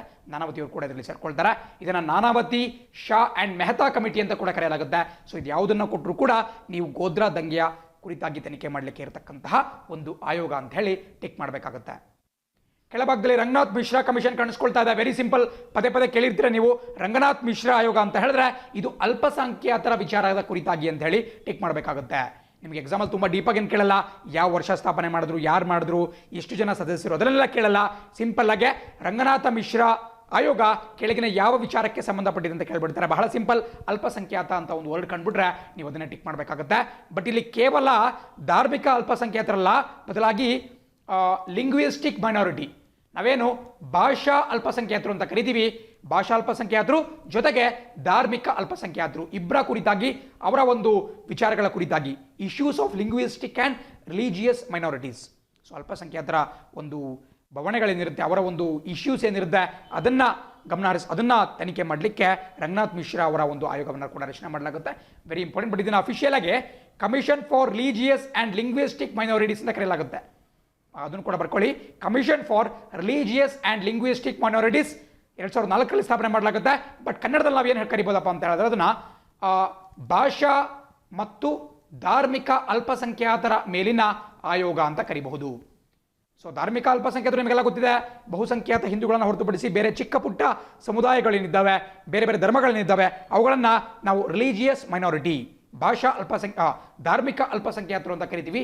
ಬಟ್ ಭಾಷಾ ಅಲ್ಪಸಂಖ್ಯಾತರು ಅಂತ ಹೇಳಿದ್ರೆ, ಫಾರ್ ಎಕ್ಸಾಂಪಲ್, ಯಾರೋ ಒಬ್ಬ ತೆಲುಗು ಭಾಷಿಕ ವ್ಯಕ್ತಿ ಕರ್ನಾಟಕದಲ್ಲಿ ಜೀವಿಸ್ತಾ ಇರ್ತಾನೆ, ತಮಿಳು ಭಾಷಿಕ ವ್ಯಕ್ತಿ ಇರ್ತಾನೆ, ಉರ್ದು ಭಾಷಿಕ, ಸೊ ಇವ್ರನ್ನ ನಾವು ಭಾಷಾ ಅಲ್ಪಸಂಖ್ಯಾತರು ಅಂತ ಕರಿತೀವಿ. ಫಾರ್ ಎಕ್ಸಾಂಪಲ್, ಕನ್ನಡಿಗ ಒಬ್ಬ ಹೋಗ್ಬಿಟ್ಟು ಮಹಾರಾಷ್ಟ್ರದಲ್ಲಿ ನಿಲ್ಲಿಸ್ತಾ ಇದ್ದಾನೆ ಅಂತ ಹೇಳಿದ್ರೆ ಅಲ್ಲಿ ಆತ ಭಾಷಾ ಅಲ್ಪಸಂಖ್ಯಾತ ಆಗ್ತಾನೆ. ಸೊ ಇದು ಕೂಡ ಬಹಳ ಪ್ರಮುಖವಾಗಿ ಗೊತ್ತಿರಬೇಕಾಗುತ್ತೆ. ರಂಗನಾಥ್ ಮಿಶ್ರಾ ಆಯೋಗ ಪರೀಕ್ಷೆಯಲ್ಲಿ ಬಹಳ ಬಾರಿ ಕೇಳಿದ್ದಾರೆ, ಬಹಳ ಒಂದು ಫೇಮಸ್ ಆಯೋಗ. ಆ್ಯಂಡ್ 9ನೇ ಆಯೋಗವನ್ನು ನೋಡ್ತಾ ಇದ್ದೀರಾ, UC ಬ್ಯಾನರ್ಜಿ ಕಮಿಟಿ 2002. ನೋಡಿ, ಗೋಧ್ರಾ ಕುರಿತು ಅದು ಎಷ್ಟು ದೊಡ್ಡ ಮಟ್ಟಿನ ಸದ್ದನ್ನು ಮಾಡುತ್ತೆ ಅಂತ ಹೇಳಿದ್ರೆ ಕೇವಲ ನಾನಾವತಿ ಶಾ ಆಯೋಗ ಸಾಕಾಗಲ್ಲ, ಅದಕ್ಕೆ UC ಬ್ಯಾನರ್ಜಿ ಆಯೋಗವನ್ನು ಕೂಡ ನೇಮಕ ಮಾಡಲಾಗುತ್ತೆ. ಸೇಮ್ ಕೇಸ್ ಏನು ಗೋಧ್ರಾ ಹತ್ಯಾಕಾಂಡ ಆಗುತ್ತೆ, ಅದಾದ ಬಳಿಕ ಗೋಧ್ರೋತ್ತರ ಗಲಭೆಗಳೇನು ನಡೆಯುತ್ತೆ ಅವೆಲ್ಲವನ್ನೂ ಕೂಡ ತನಿಖೆ ಮಾಡಲಿಕ್ಕೆ 2002ರಲ್ಲಿ UC ಬ್ಯಾನರ್ಜಿ ಕಮಿಟಿಯನ್ನು ಮಾಡಲಾಗುತ್ತೆ. ಆ್ಯಂಡ್ 10ನೇ ಒಂದು ಸಮಿತಿಯನ್ನು ನೋಡ್ತಾ ಇದ್ದೀರಾ, 10ನೇ ಆಯೋಗ ಟಕ್ಕರ್ ಕಮಿಷನ್ ಅಥವಾ ಟಕ್ಕರ್ ಆಯೋಗ ಅಂತ ಹೇಳಿ. ಇದು ಕೂಡ ವೆರಿ ಇಂಪಾರ್ಟೆಂಟ್. ಯಾಕಪ್ಪ ಅಂತ ಹೇಳಿದ್ರೆ ನಾನು ಆಗಲೇ ಮಾತಾಡ್ತಾ ನಿಮಗೆ ನಾನಾವತಿ ಆಯೋಗದ ಕುರಿತು ಮಾತಾಡಬೇಕಾದ್ರೆ ಇಂದಿರಾ ಗಾಂಧಿಯವರ ಹತ್ಯೆ ಕುರಿತು ಹೇಳಿದೆ, ಅಸಾಸಿನೇಷನ್ ಆಫ್ ಇಂದಿರಾ ಗಾಂಧಿ. ನಿಮಗೆಲ್ಲ ಗೊತ್ತಿರಬೇಕು, 1984ನೇ ಇಸ್ವಿಯಲ್ಲಿ ಆಪರೇಷನ್ ಬ್ಲೂ ಸ್ಟಾರ್ ನಡೆಯುತ್ತೆ. ಆಪರೇಷನ್ ಬ್ಲೂ ಸ್ಟಾರ್ ಎಲ್ಲರೂ ಕೂಡ ಕೇಳಿರ್ತೀರಾ. ಸಿಖ್ ಪ್ರತ್ಯೇಕವಾದಿಗಳು ಅಂದರೆ ಏನು ಪ್ರಸಕ್ತವಾಗಿ ಪಂಜಾಬ್ ಪ್ರದೇಶ ಇದೆ ಅದನ್ನು ಖಲಿಸ್ತಾನ್ ಅನ್ನುವಂತಹ ಹೊಸ ದೇಶ ಮಾಡಬೇಕು ಅಂತ ಹೇಳಿ ಕೆಲವು ಸಿಖ್ ಬಂಡುಕೋರರು, ಸಿಖ್ ಭಯೋತ್ಪಾದಕರು ಹವಣಿಸ್ತಾ ಇರ್ತಾರೆ, ಇನ್ಕ್ಲೂಡಿಂಗ್ ಜರ್ನಲ್ ಸಿಂಗ್ ಭಿಂದ್ರನ್ವಾಲೆ. ಸೊ ಭಿಂದ್ರನ್ವಾಲೆ ನೇತೃತ್ವದಲ್ಲಿ ಸಿಖ್ ಭಯೋತ್ಪಾದಕರು ಸಾಕಷ್ಟು ಕಿರುಕುಳವನ್ನು ಸರ್ಕಾರಕ್ಕೆ ಕೊಡ್ತಾ ಇರ್ತಾರೆ. ಅವರೆಲ್ಲರೂ ಹೋಗ್ಬಿಟ್ಟು ಅಮೃತ್ಸರದಲ್ಲಿರ್ತಕ್ಕಂತಹ ಗೋಲ್ಡನ್ ಟೆಂಪಲ್, ನಾವೇನು ಸ್ವರ್ಣ ಮಂದಿರ ಅಂತ ಕರಿತೀವಿ, ಸಿಖ್ಖರ ಪವಿತ್ರವಾದಂತಹ ಕ್ಷೇತ್ರ, ಆ ಸ್ವರ್ಣ ಮಂದಿರ ಒಳಗಡೆ, ಗೋಲ್ಡನ್ ಟೆಂಪಲ್ ಒಳಗಡೆ ಭಿಂದ್ರನ್ವಾಲೆ ಮತ್ತು ಆತನ ಸಹಚರ ಸಶಸ್ತ್ರ ದಂಗೆಕೋರರು ಅಡ್ಕೊಂಡಿರ್ತಾರೆ. ಬಟ್ ಆ ಸಂದರ್ಭದಲ್ಲಿ ಬಹಳ ಧೈರ್ಯದಿಂದ ನಮ್ಮ ಪ್ರಧಾನಮಂತ್ರಿ ಇಂದಿರಾ ಗಾಂಧಿಯವರು ಒಂದು ಸೇನಾ ಟುಕಡಿಯನ್ನು ಏನು ಗೋಲ್ಡನ್ ಟೆಂಪಲ್ ಇರುತ್ತೆ ಅದರ ಒಳಗಡೆ ನುಗ್ಗಲಿಕ್ಕೆ ಆದೇಶವನ್ನು ಮಾಡ್ತಾರೆ. ಆ್ಯಂಡ್ ಆ ಸಂದರ್ಭದಲ್ಲಿ ನಮ್ಮ ಒಂದು ಸೇನಾ ಟುಕಡಿ ಒಳಗಡೆ ನುಗ್ಬಿಟ್ಟು ಆ ಒಂದು ಸಿಖ್ ತೀವ್ರಗಾಮಿಗಳನ್ನು, ಪ್ರತ್ಯೇಕವಾದಿಗಳನ್ನು ಹತ್ಯೆಗೈಯುತ್ತೆ, ಇನ್ಕ್ಲೂಡಿಂಗ್ ಅವರ ನಾಯಕ ಭಿಂದ್ರನ್ವಾಲೆ. ಸೊ ಅದಾದ ಬಳಿಕ ಇಂದಿರಾ ಗಾಂಧಿ ಅವರ ವಿರುದ್ಧ ಸಿಖ್ ಸಮುದಾಯದ ಕೆಲವು ವ್ಯಕ್ತಿಗಳಲ್ಲಿ ಒಂದು ಆಕ್ರೋಶ ಮಡುಗಟ್ಟಿರುತ್ತೆ. ಸೊ ಹಾಗಾಗಿ ಅದಾಗಿ ಕೆಲವೇ ತಿಂಗಳುಗಳ ಒಳಗಾಗಿ ಇಂದಿರಾ ಗಾಂಧಿಯವರನ್ನು ಸ್ವತಃ ಅವರ ಅಂಗರಕ್ಷಕರಂದ್ರೆ ಏನು ಬಾಡಿಗಾರ್ಡ್ಸ್ ಏನಿರ್ತಾರೆ, ಸಿಖ್ ಸಮುದಾಯಕ್ಕೆ ಸೇರಿದಂತಹ ಬಾಡಿಗಾರ್ಡ್ಸ್ ಅವರೇ ಇಂದಿರಾ ಗಾಂಧಿ ಅವರನ್ನ ಹತ್ಯೆ ಮಾಡ್ತಾರೆ. ಆ್ಯಂಡ್ ಇಬ್ಬರಿದ್ದಾರೆ, ಒಬ್ಬರು ಬಿಯಾಂತ್ ಸಿಂಗ್ ಮತ್ತೊಬ್ಬ ಸತ್ವಂತ್ ಸಿಂಗ್. ಇವರಿಬ್ಬರು ಕೂಡ ಸಿಖ್ ಸಮುದಾಯಕ್ಕೆ ಸೇರಿದಂತಹ ಇಂದಿರಾ ಗಾಂಧಿ ಅವರ ಬಾಡಿಗಾರ್ಡ್ಸ್, ಅವರೇ ಇಂದಿರಾ ಗಾಂಧಿ ಅವರ ಹತ್ಯೆಗೆ ಕಾರಣ ಆಗ್ತಾರೆ. ಸೊ ಬಿಯಾಂತ್ ಸಿಂಗ್ ಮತ್ತು ಸತ್ವಂತ್ ಸಿಂಗ್ ಅವರ ಹೆಸರನ್ನು ಕೂಡ ನಿಮಗೆ ಗೊತ್ತಿರಬೇಕಾಗುತ್ತೆ. ಸೊ ಈ ಇಂದಿರಾ ಗಾಂಧಿ ಅವರ ಹತ್ಯೆ ಏನಾಗುತ್ತೆ ಅದರ ತನಿಖೆಗಾಗಿ ಟಕ್ಕರ್ ಆಯೋಗವನ್ನು 1984ನೇ ಇಸ್ವಿಯಲ್ಲಿ ಸ್ಥಾಪನೆ ಮಾಡಲಾಗುತ್ತೆ. ವೆರಿ ಇಂಪಾರ್ಟೆಂಟ್, ಟಕ್ಕರ್ ಕಮಿಷನ್. ಆ್ಯಂಡ್ ಕೆಳಭಾಗದಲ್ಲಿ ಫೂಕನ್ ಕಮಿಷನ್ ನೋಡ್ತಾ ಇದ್ದೀರಾ, 2003ನೇ ಇಸ್ವಿ. ಇದು ಕೂಡ ದೇಶಾದ್ಯಂತ ವಿವಾದದ ಬಿರುಗಾಳಿಯನ್ನೇ ಎಬ್ಬಿಸಿದಂತಹ ಒಂದು ಕೇಸಿನ ಕುರಿತಾಗಿ, ಅಂದರೆ ಇದು ಭ್ರಷ್ಟಾಚಾರದ ಕೇಸಿನ ಕುರಿತಾಗಿ. ನಿಮಗೆಲ್ಲ ಗೊತ್ತಿರಬೇಕು, 2002ನೇ ಇಸ್ವಿಯಲ್ಲಿ ನಮ್ಮ ದೇಶದಲ್ಲಿ ಒಂದು ಹೊಸ ಟ್ರೆಂಡ್ ಅಸ್ತಿತ್ವಕ್ಕೆ ಬರುತ್ತೆ. ಬಿಕಾಸ್ 2000 ಅಂತ ಹೇಳಿದ್ರೆ ನಿಮಗೆಲ್ಲ ಗೊತ್ತಿರಬೇಕು, ಆವಾಗ ತಾನೇ ಈ ಟೆಲಿವಿಷನ್ ಸೆಟ್ಸ್ ನಮ್ಮ ದೇಶಾದ್ಯಂತ ಖ್ಯಾತಿಗೊಳಪಡ್ತಾ ಇರ್ತವೆ, ನಮ್ಮ ದೇಶದೆಲ್ಲ ಕಡೆ ಟಿವಿಗಳು ಬರ್ತಾ ಇರ್ತವೆ. ಸೊ ಆ ಸಂದರ್ಭದಲ್ಲಿ ಮಾಧ್ಯಮ ಸಂಸ್ಥೆಗಳು ಹೆಚ್ಚಿನ ಒಂದು ಪವರ್ನ ಪಡೆದುಕೊಳ್ತಾ ಹೋಗ್ತವೆ. ನಿಮಗೆ ಭಾಗದಲ್ಲಿ ಕಾಣಿಸ್ತಾ ಇರಬಹುದು, 2002ನೇ ಇಸ್ವಿಯಲ್ಲಿ ತೆಹಲ್ಕಾ ಹಗರಣ ನಡೆಯುತ್ತೆ. 2000ನೇ ಇಸ್ವಿಯಿಂದ ಕೂಡ ಅವರು ಬೇರೆ ಬೇರೆ ಹಗರಣಗಳನ್ನು ಬಯಲು ಮಾಡ್ತಾ ಬರ್ತಾರೆ, ತೆಹಲ್ಕಾ. ಸೊ ಅದನ್ನು ಬರ್ಕೋಬೇಕಾಗತ್ತೆ ಅವರ ಹೆಸರನ್ನ. ಸೊ ನಿಮಗೆಲ್ಲ ನಾನು ಹಿಂದೆ ನನ್ನ ಈ ವೀಕ್ಲಿ ಕರೆಂಟ್ ಅಫೇರ್ಸ್ ಮತ್ತು ಡೈಲಿ ಕರೆಂಟ್ ಅಫೇರ್ಸ್ ವಿಡಿಯೋಗಳಲ್ಲಿ ಹೇಳಿದ್ದೇನೆ. ತೆಹಲ್ಕಾ ಅಂತ ಹೇಳಿದ್ರೆ ಅದೊಂದು ಸುದ್ದಿ ಸಂಸ್ಥೆ, ಒಂದು ನ್ಯೂಸ್ ಮ್ಯಾಗಝಿನ್. ನಿಮಗೆ ರೀಸೆಂಟಾಗಿ ಒಂದು ಕರೆಂಟ್ ಅಫೇರ್ಸ್ ಅಲ್ಲಿ ಇತ್ತು 2017ರ ಸಂದರ್ಭದಲ್ಲಿ. ತರುಣ್ ತೇಜ್ಪಾಲ್, ಈ ತೆಹಲ್ಕಾ ಅನ್ನುವಂತಹ ಮಾಧ್ಯಮ ಸಂಸ್ಥೆ ಏನಿದೆ ಅದರ ಸಂಪಾದಕ ಆಗಿದ್ದಂತಹ ತರುಣ್ ತೇಜ್ಪಾಲ್ ಯಾವುದೋ ಒಂದು ಕೇಸ್ನಲ್ಲಿ ಜೈಲಿಗೆ ಹೋದರು. ಸೊ ಹಾಗಾಗಿ ನಿಮಗೆ ತೆಹಲ್ಕಾ ಗೊತ್ತಿರಬೇಕಾಗುತ್ತೆ. ಅವ್ರು ಏನು ಮಾಡ್ತಾರಪ್ಪ ಅಂತ ಹೇಳಿದ್ರೆ, ನಮ್ಮ ದೇಶದಲ್ಲಿ ಪ್ರಪ್ರಥಮ ಬಾರಿಗೆ ಈ ಕುಟುಕು ಕಾರ್ಯಾಚರಣೆ ಅನ್ನುವಂತಹ ಒಂದು ಟ್ರೆಂಡನ್ನು ಜಾರಿಗೆ ತರ್ತಾರೆ. ಕುಟುಕು ಕಾರ್ಯಾಚರಣೆ ಅಥವಾ ಇಂಗ್ಲೀಷಲ್ಲಿ ನಾವು ಸ್ಟಿಂಗ್ ಆಪರೇಷನ್ ಅಂತ ಕರಿತೀವಿ. ಸ್ಟಿಂಗ್ ಆಪರೇಷನ್ ಎಲ್ಲ ಕೂಡ ನೋಡಿರ್ತೀರಾ. ಒಂದು ಗೊತ್ತಿಲ್ಲದಿರೋ ರೀತಿ ಶರ್ಟ್ನ ಬಟನ್ ಒಳಗಡೆ ಒಂದು ಕ್ಯಾಮ್ರಾವನ್ನು ಇಟ್ಕೊಂಡ್ಬಿಟ್ಟು ಈ ಮಾಧ್ಯಮ ಸಂಸ್ಥೆಯ ಪತ್ರಕರ್ತರು ಬೇರೆ ಬೇರೆ ರಿಸ್ಕಿ ಪ್ಲೇಸ್ಗಳಿಗೆ ತೆರಳುತ್ತಾರೆ. ಅಲ್ಲಿ ನಡೆದಿರ್ತಕ್ಕಂತಹ ಹಗರಣಗಳನ್ನು ಬಯಲು ಮಾಡ್ತಾರೆ. ಈ ಸ್ಕ್ಯಾಮ್ಗಳನ್ನು ಅವರು ಬಸ್ಟ್ ಮಾಡ್ತಾರೆ. ಇದನ್ನು ನಾವು ಸ್ಟಿಂಗ್ ಆಪರೇಷನ್ ಅಂತ ಕರಿತೀವಿ. ಇದು ಭಾರತಕ್ಕೆ ಪ್ರಪ್ರಥಮ ಬಾರಿಗೆ ಬಂದಿದ್ದು ಇದೇ ತೆಹಲ್ಕಾ ಅನ್ನುವಂತಹ ಸುದ್ದಿ ಮ್ಯಾಗಝಿನ್ನ ಮೂಲಕ. ಸೊ ಇವರು ಅಂದಿನ ಸಂದರ್ಭದಲ್ಲಿ ನಮ್ಮ ಕೇಂದ್ರ ಸರ್ಕಾರದ ಮೇಲೆ ವಿಶೇಷವಾಗಿ ಜಾರ್ಜ್ ಫರ್ನಾಂಡಿಸ್ ಅವ್ರ ಮೇಲೆ ಒಂದು ಆರೋಪವನ್ನು ಮಾಡಿರ್ತಾರೆ. ಜಾರ್ಜ್ ಫರ್ನಾಂಡಿಸ್ 2019ರಲ್ಲಿ ಮೃತಪಡ್ತಾರೆ. ಪದ್ಮವಿಭೂಷಣ ಪ್ರಶಸ್ತಿಗೂ ಕೂಡ ಅವರು ಭಾಜನರಾಗಿದ್ದರು ಕಳೆದ ಬಾರಿ. ಸೊ ಜಾರ್ಜ್ ಫರ್ನಾಂಡಿಸ್ ಆ ಸಂದರ್ಭದಲ್ಲಿ ಡಿಫೆನ್ಸ್ ಮಿನಿಸ್ಟರ್ ಆಗಿದ್ದರು, ರಕ್ಷಣಾ ಸಚಿವರು. ಸೊ ಅವರ ಮೇಲೆ ಒಂದು ಹಗರಣ ಕೇಳಿಬರುತ್ತೆ. ನಾವೇನು ಶವಪೆಟ್ಟಿಗೆ ಹಗರಣ ಅಂತ ಕರಿತೀವಿ, ಈ ಕಾಫಿನ್ ಸ್ಕ್ಯಾಮ್ ಅಂತ ಏನು ಕರಿತೀವಿ, ಆ ಸ್ಕ್ಯಾಮ್ನ ಒಂದು ಹಗರಣದ ತನಿಖೆಗಾಗಿ ಫೂಕನ್ ಆಯೋಗವನ್ನು 2003ನೇ ಇಸ್ವಿಯಲ್ಲಿ ಸ್ಥಾಪನೆ ಮಾಡಲಾಗುತ್ತೆ. ಸೊ ಪರೀಕ್ಷೆ ಕೇಳಿಬಿಡ್ತಾರೆ, ಫೂಕನ್ ಆಯೋಗ ಕೆಳಗಿನ ಯಾವ ವಿಚಾರಕ್ಕೆ ಸಂಬಂಧಪಟ್ಟಿದೆ ಅಂತ ಹೇಳಿದ್ರೆ ನೀವು ಭ್ರಷ್ಟಾಚಾರಕ್ಕೆ ಸಂಬಂಧಪಟ್ಟಂಗೆ ಈ ತೆಹಲ್ಕಾ ಸುದ್ದಿ ಸಂಸ್ಥೆ ಬಯಲಿಗೆಳೆದಂತಹ ಭ್ರಷ್ಟಾಚಾರ ಪ್ರಕರಣವನ್ನು ತನಿಖೆ ಮಾಡಲಿಕ್ಕೆ ಫೂಕನ್ ಆಯೋಗವನ್ನು 2003ರಲ್ಲಿ ರಚನೆ ಮಾಡಲಾಗುತ್ತೆ. ಸೊ ಅದು ವೆರಿ ಇಂಪಾರ್ಟೆಂಟ್. ಆ್ಯಂಡ್ ಕೆಳಭಾಗದಲ್ಲಿ ಎಂ ಪುಂಚಿ ಕಮಿಷನ್ ಕೇಳ್ತಾ ಇದ್ದೀರಾ. M Punchhi is also very important. ಯಾಕಪ್ಪ ಅಂತ ಹೇಳಿದ್ರೆ ಅತ್ಯಂತ ಲೇಟೆಸ್ಟ್ ಈ ಕೇಂದ್ರ ರಾಜ್ಯ ಸಂಬಂಧಗಳು, ಸೆಂಟರ್ ಸ್ಟೇಟ್ ರಿಲೇಷನ್ಸ್ ಏನಿದೆ ಅದಕ್ಕೆ ಸಂಬಂಧಪಟ್ಟಂತೆ ನಾನು ಆಗಲೇ ನಿಮಗೆ ಒಂದು 3-4 ಪಾಯಿಂಟ್ಸ್ ಹೇಳಿದೆ.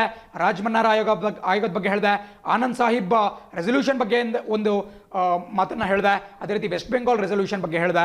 ಅದಾದ ಬಳಿಕ ನಾವು ಆಗಲೇ ತಾನೇ ಸರ್ಕಾರಿ ಆಯೋಗದ ಬಗ್ಗೆ ಕೂಡ ಡಿಸ್ಕಸ್ ಮಾಡಿದ್ವಿ 1983. ಬಟ್ ಈಗ ಸೇಮ್ ಕೇಂದ್ರ ರಾಜ್ಯ ಸಂಬಂಧಗಳ ಕುರಿತಾಗಿ 2007ನೇ ಇಸ್ವಿಯಲ್ಲಿ ಎಂ ಪುಂಚಿ ಅವರ ನೇತೃತ್ವದ ಒಂದು ಆಯೋಗವನ್ನು ರಚನೆ ಮಾಡಲಾಗುತ್ತೆ, ಸೆಂಟರ್ ಸ್ಟೇಟ್ ರಿಲೇಷನ್ಸ್.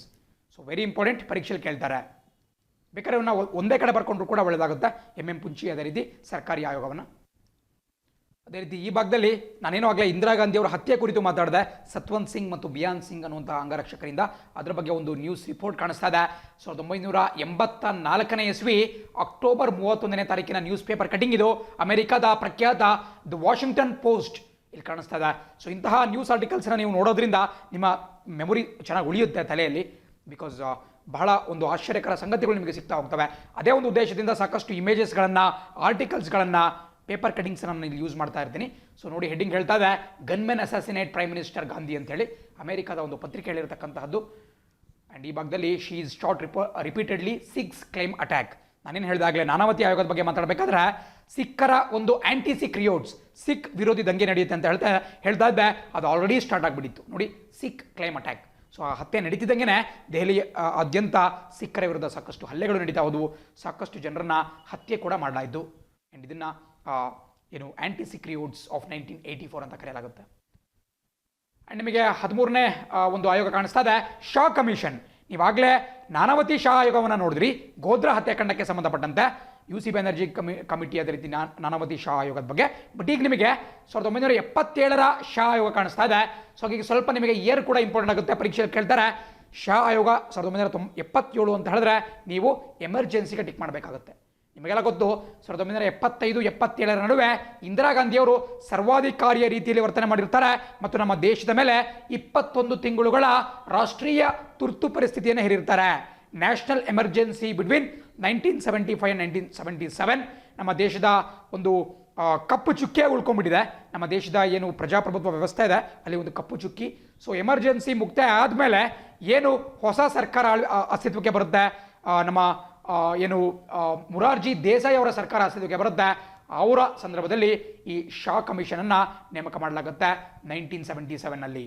ನಾನು ಆಗಲೇ ನಿಮಗೆ ಹೇಳಿದೆ 1979ನಲ್ಲಿ ನಮ್ಮ ಮಂಡಲ್ ಕಮಿಷನನ್ನು ಅಪಾಯಿಂಟ್ ಮಾಡಿದ್ದು ಇದೇ ಮುರಾರ್ಜಿ ದೇಸಾಯಿ ಅವರ ಸರ್ಕಾರ. ಸೊ ಸೇಮ್ ಅವರ ಸರ್ಕಾರ ಶಾ ಕಮಿಷನ್ 1977ನಲ್ಲಿ ನೇಮಕ ಮಾಡ್ತಾರೆ. ಸೊ ಅವರ ಒಂದು ಕೆಲಸ ಏನಾಗಿರುತ್ತಪ್ಪ ಅಂತ ಹೇಳಿದ್ರೆ ತುರ್ತು ಪರಿಸ್ಥಿತಿಗೆ ಸಂಬಂಧಪಟ್ಟಂತೆ ತನಿಖೆಯನ್ನು ಮಾಡಲಿಕ್ಕೆ, ವಿಚಾರಣೆ ನಡೆಸಲಿಕ್ಕೆ. So Shah commission very important. And ಕೆಳಭಾಗದಲ್ಲಿ ನೋಡ್ತಿದ್ದೀರಾ, ಇವತ್ತಿನ ನಾವೇನು ಒಂದು 40-45 ಕಮಿಟಿಗಳ ಬಗ್ಗೆ ಮಾತಾಡ್ತೀವಿ, ಅದರ ಅತ್ಯಂತ ಪ್ರಮುಖ ಆಯೋಗ ಅಂತ ಹೇಳಿದ್ರೆ ಲಿಬರ್ಹಾನ್ ಕಮಿಷನ್ 1992. ಯಾಕಿದೆ ಅಷ್ಟೊಂದು ಇಂಪಾರ್ಟೆಂಟ್ ಅಂತ ಹೇಳಿದ್ರೆ ಕರೆಂಟ್ ಅಫೇರ್ಸಲ್ಲಿ ಕೂಡ ನ್ಯೂಸಲ್ಲಿದೆ. ನಿಮಗೆ ಯೂಶುವಲಾಗಿ ಆಯೋಗಗಳ ಬಗ್ಗೆ ಕ್ವಶನ್ ತೆಗಿತಾ ರ್ಯಾಂಡಮ್ ಆಗಿ ತೆಗೆದು ಬಿಡ್ತಾರೆ ಜನಪ್ರಿಯ ಆಯೋಗಗಳ ಮೇಲೆ. ಬಟ್ ಈಗ ಕರೆಂಟ್ ಅಫೇರ್ಸ್ ಪಾಯಿಂಟ್ ಆಫ್ ವ್ಯೂವಿಂದನೂ ಕೂಡ ಈ ಲಿಬರ್ಹಾನ್ ಆಯೋಗ ಅಥವಾ ಲಿಬರ್ಹಾನ್ ಕಮಿಷನ್ ನಿಮಗೆ ಸುದ್ದಿಯಲ್ಲಿ ಕಾಣುತ್ತೆ. ಇದು ಯಾಕಪ್ಪ ಅಂತ ಹೇಳಿದ್ರೆ ಬಾಬ್ರಿ ಮಸೀದಿ ಧ್ವಂಸ ಪ್ರಕರಣಕ್ಕೆ ಸಂಬಂಧಪಟ್ಟಂತೆ 1992ನೇ ಇಸ್ವಿಯಲ್ಲಿ ಲಿಬರ್ಹಾನ್ ಆಯೋಗವನ್ನು ನೇಮಕ ಮಾಡಲಾಗಿರುತ್ತೆ. ಸೊ ವೆರಿ ಇಂಪಾರ್ಟೆಂಟ್, ಬಾಬ್ರಿ ಮಸೀದಿ ಡೆಮಾಲಿಷನ್. ನೀವೆಲ್ಲ ಇತ್ತೀಚೆಗಷ್ಟೇ ನೋಡಿದ್ರಿ, LK ಅಡ್ವಾಣಿ ಇರಬಹುದು, ಕಲ್ಯಾಣ್ ಸಿಂಗ್ ಇರಬಹುದು, ಉಮಾಭಾರತಿ ಇರಬಹುದು, ಅದೇ ರೀತಿ ಅಶೋಕ್ ಸಿಂಗಲ್ ಇರಬಹುದು, ಹೀಗೆ ಪ್ರಖ್ಯಾತ ನಾಯಕರು, ಜನಪ್ರಿಯ ನಾಯಕರೇನಿದ್ರು ಅವರ ಮೇಲೆ ಒಂದು ವಿಚಾರಣೆ ನಡೀತಾ ಇತ್ತು. ಬಟ್ ಇತ್ತೀಚೆಗಷ್ಟೇ CBIನ ವಿಶೇಷ ನ್ಯಾಯಾಲಯ ಅವರನ್ನು ದೋಷಮುಕ್ತರನ್ನಾಗಿಗೊಳಿಸ್ತು. ನಾನು ಕಳೆದ ಒಂದು ವೀಕ್ಲಿ ಕರೆಂಟ್ ಅಫೇರ್ಸ್ನ ಡಿಸ್ಕಸ್ ಮಾಡಿದ್ದೇನೆ. ಅವ್ರನ್ನ ಅಕ್ವಿಟ್ ಮಾಡಿದ್ದು. ಸೊ ಆ ಒಂದು ಕೇಸ್ ನಡೀತಿದ್ದು ಇದೇ ಲಿಬರ್ಹಾನ್ ಕಮಿಷನ್ನ ಒಂದು ವರದಿಯ ಮೇರೆಗೆ. ನೋಡಿ, ನೀವು 1992 ಇದನ್ನು ಸ್ಥಾಪನೆ ಮಾಡಿದ್ರು ಕೂಡ ಇದರ ರಿಪೋರ್ಟ್ ಸಬ್ಮಿಟ್ ಆಗಿದ್ದು 2009ನೇ ಇಸ್ವಿಯಲ್ಲಿ. 2009 ಈ ಒಂದು ರಿಪೋರ್ಟನ್ನು ಸಬ್ಮಿಟ್ ಮಾಡಲಾಗುತ್ತೆ. ಸಬ್ಮಿಟ್ ಮಾಡಿದ್ಮೇಲೆ ಒಂದು ತನಿಖೆಗಳು ನಡೆದ್ಬಿಟ್ಟು ಕಟ್ಟಕಡೆಯದಾಗಿ ಅವರನ್ನು ಒಂದು ಆರೋಪ ಮುಕ್ತರನ್ನಾಗಿ ಮಾಡಲಾಗುತ್ತೆ. ಸೊ ಪರೀಕ್ಷೆಯಲ್ಲಿ ಕೇಳ್ತಾರೆ ಲಿಬರ್ಹಾನ್ ಆಯೋಗ ಯಾವುದಕ್ಕೆ ಅಂತ ಹೇಳಿದ್ರೆ ಬಾಬ್ರಿ ಮಸೀದಿ ಧ್ವಂಸ ಪ್ರಕರಣಕ್ಕೆ ಸಂಬಂಧಪಟ್ಟಂತೆ. ಅಂದರೆ ಆ ಧ್ವಂಸ ಒಂದು ಪೂರ್ವ ನಿಯೋಜಿತ ಕೃತ್ಯನ, ಒಂದು ಪ್ರೀ ಮೀಡಿಯೇಟೆಡ್ ಕಾನ್ಸ್ಪಿರಸಿನ ಅಂತೇಳಿ ತನಿಖೆ ಮಾಡಲಿಕ್ಕೆ ಲಿಬರ್ಹಾನ್ ಆಯೋಗವನ್ನು ಮಾಡಲಾಗಿರುತ್ತೆ. ಆ್ಯಂಡ್ ಈ ಭಾಗದಲ್ಲಿ ನಿಮಗೆ ಕಾಣಿಸ್ತಾ ಇದೆ ಲಿಬರ್ಹಾನ್ ಅಂದರೆ ಅವರ ಪೂರ್ತಿ ಹೆಸರನ್ನು ಕೂಡ ಬರ್ಕೊಂಬಿಡಿ. ಶ್ರೀಯುತ ಮನಮೋಹನ್ ಸಿಂಗ್ ಲಿಬರ್ಹಾನ್ ಸುಪ್ರೀಂ ಕೋರ್ಟ್ನ ನ್ಯಾಯಮೂರ್ತಿ ಆಗಿದ್ದರು. ನಮ್ಮ ಆಂಧ್ರ ಪ್ರದೇಶ ಹೈಕೋರ್ಟ್ನ ಮುಖ್ಯ ನ್ಯಾಯಮೂರ್ತಿ ಆಗಿದ್ದರು. ಕೇಳಬಹುದು, ಲಿಬರ್ಹಾನ್ ಆಯೋಗದ ಮುಖ್ಯಸ್ಥರಾಗಿದ್ದಂತಹ ಮನಮೋಹನ್ ಸಿಂಗ್ ಲಿಬರ್ಹಾನ್ ಅವರು ಏನಾಗಿದ್ರು ಅಂದರೆ ಯಾವ ರಾಜ್ಯದ ಹೈಕೋರ್ಟ್ನ ಮುಖ್ಯಸ್ಥರಾಗಿದ್ದರು, ಮುಖ್ಯ ನ್ಯಾಯಮೂರ್ತಿಯಾಗಿದ್ದರು ಅಂತ ಹೇಳಿದ್ರೆ ಇವರು ಆಂಧ್ರ ಪ್ರದೇಶ ಹೈಕೋರ್ಟ್ನ ಮುಖ್ಯ ನ್ಯಾಯಮೂರ್ತಿಯಾಗಿದ್ದರು, chief justice of Andhra Pradesh high court.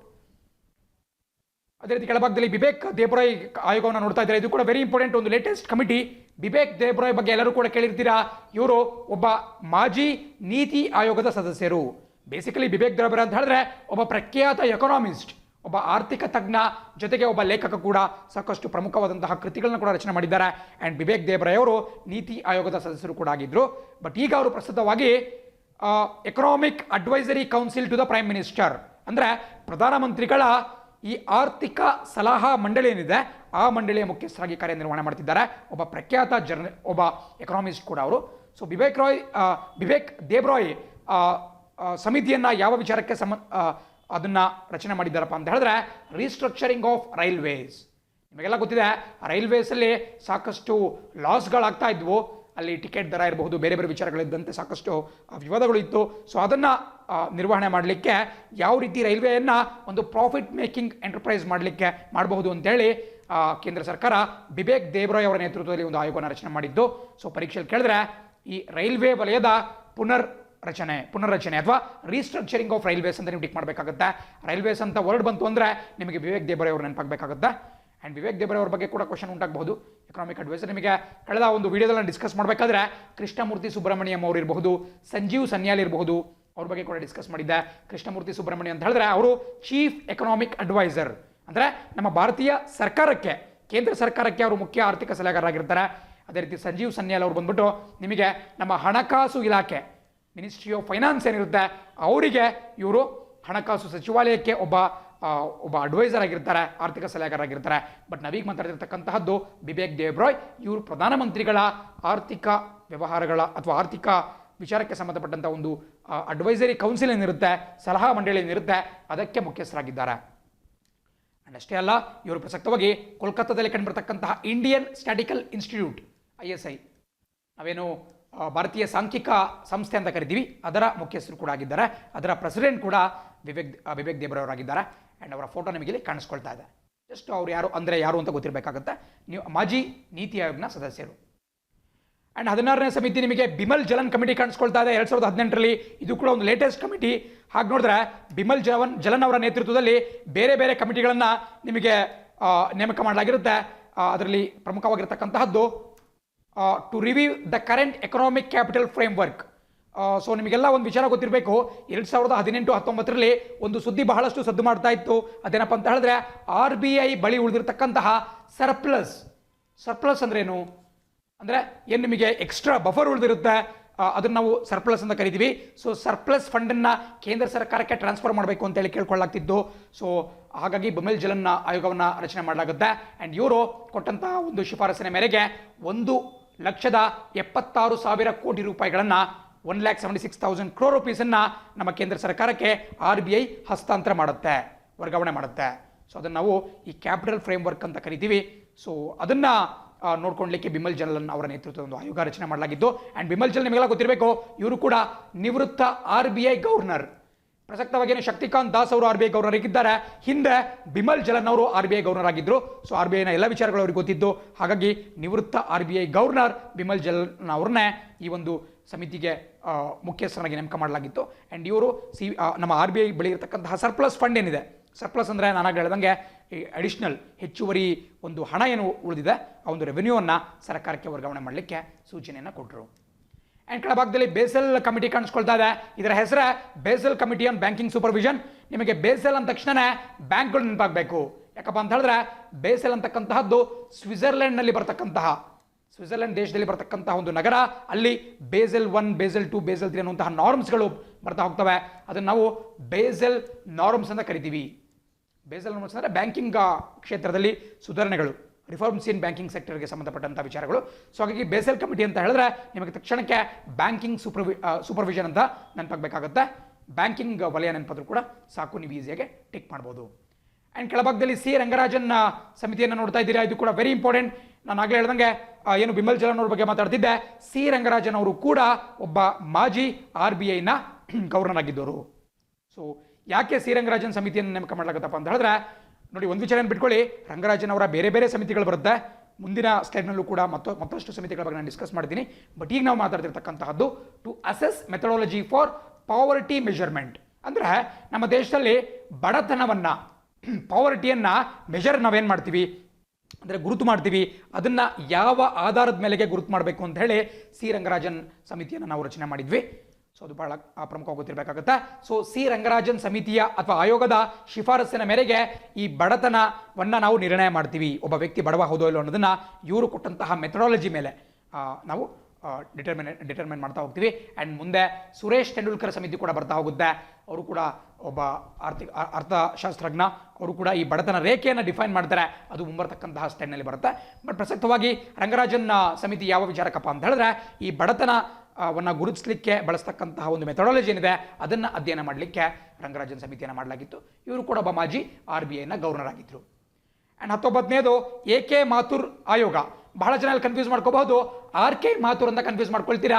RK Mathur ಪ್ರಸಕ್ತವಾಗಿ ನಾವೇನು ಲಡಾಖ್ನ ಗವರ್ನರ್, ಲೆಫ್ಟಿನೆಂಟ್ ಗವರ್ನರ್ನ ನೋಡ್ತೀವಿ. ಲಡಾಖ್ ಅಂತಕ್ಕಂತಹದ್ದು ಹೊಸದಾಗಿ ಮಾಡಲ್ಪಟ್ಟಿರ್ತಕ್ಕಂತಹ ಕೇಂದ್ರ ಆಡಳಿತ ಪ್ರದೇಶ, ನಮ್ಮ ಯೂನಿಯನ್ ಟೆರಿಟರಿ, ಕೇಂದ್ರಾಡಳಿತ ಪ್ರದೇಶ. ಸೊ ಅಲ್ಲಿಗೆ ಲೆಫ್ಟಿನೆಂಟ್ ಗವರ್ನರ್ LGN ಆಗಿ RK ಮಾಥುರ್ ಅವ್ರನ್ನ ನೇಮಕ ಮಾಡಲಾಗಿದೆ. ರಾಧಾಕೃಷ್ಣ ಮಾಥುರ್ ಬಟ್ ಅವ್ರು ಬೇರೆ. ಬಟ್ ನಾವೀಗ ಮಾತಾಡ್ತಿರ್ತಕ್ಕಂತಹದ್ದು AK ಮಾಥುರ್ ಅವ್ರ ಬಗ್ಗೆ. ಜಸ್ಟಿಸ್ AK ಮಾಥುರ್ ಇವರು 7ನೇ ಪಾವತಿ ಆಯೋಗ, 7th pay commission. Pay commission ಅಂತ ಹೇಳಿದ್ರೆ ಸರ್ಕಾರಿ ಉದ್ಯೋಗಿಗಳ ಒಂದು ಸ್ಯಾಲರಿಯನ್ನು, ಅವರ ವೇತನವನ್ನು ಒಂದು ರಿವೈಸ್ ಮಾಡತಕ್ಕಂತಹ ಒಂದು ಆಯೋಗ. ಸೊ ಹಾಗಾಗಿ 7th ಪೇ ಕಮಿಷನ್ ಚೇರ್ಮನ್ ಯಾರಪ್ಪ ಅಂತ ಕೇಳಿದ್ರೆ ನೀವು ಜಸ್ಟಿಸ್ AK ಮಾಥುರ್ ಅಂತ ಬರಿಬೇಕಾಗುತ್ತೆ. 7th ಪೇ ಕಮಿಷನ್ ಆಬ್ವಿಯಸ್ಲಿ ಅದು ಕೇಂದ್ರ ಸರ್ಕಾರಕ್ಕೆ ಸಂಬಂಧಪಟ್ಟಿದೆ. ಬಿಕಾಸ್ ನಮ್ಮ ರಾಜ್ಯದಲ್ಲಿ ಇನ್ನೂ ಕೂಡ 6ನೇ ವೇತನ ಆಯೋಗ ಇದೆ, 6th pay commission. 7th pay commission ಅಂತ ಹೇಳಿದ್ರೆ ಅದು ಕೇಂದ್ರ ಸರ್ಕಾರಕ್ಕೆ ಸಂಬಂಧಪಟ್ಟಂತೆ.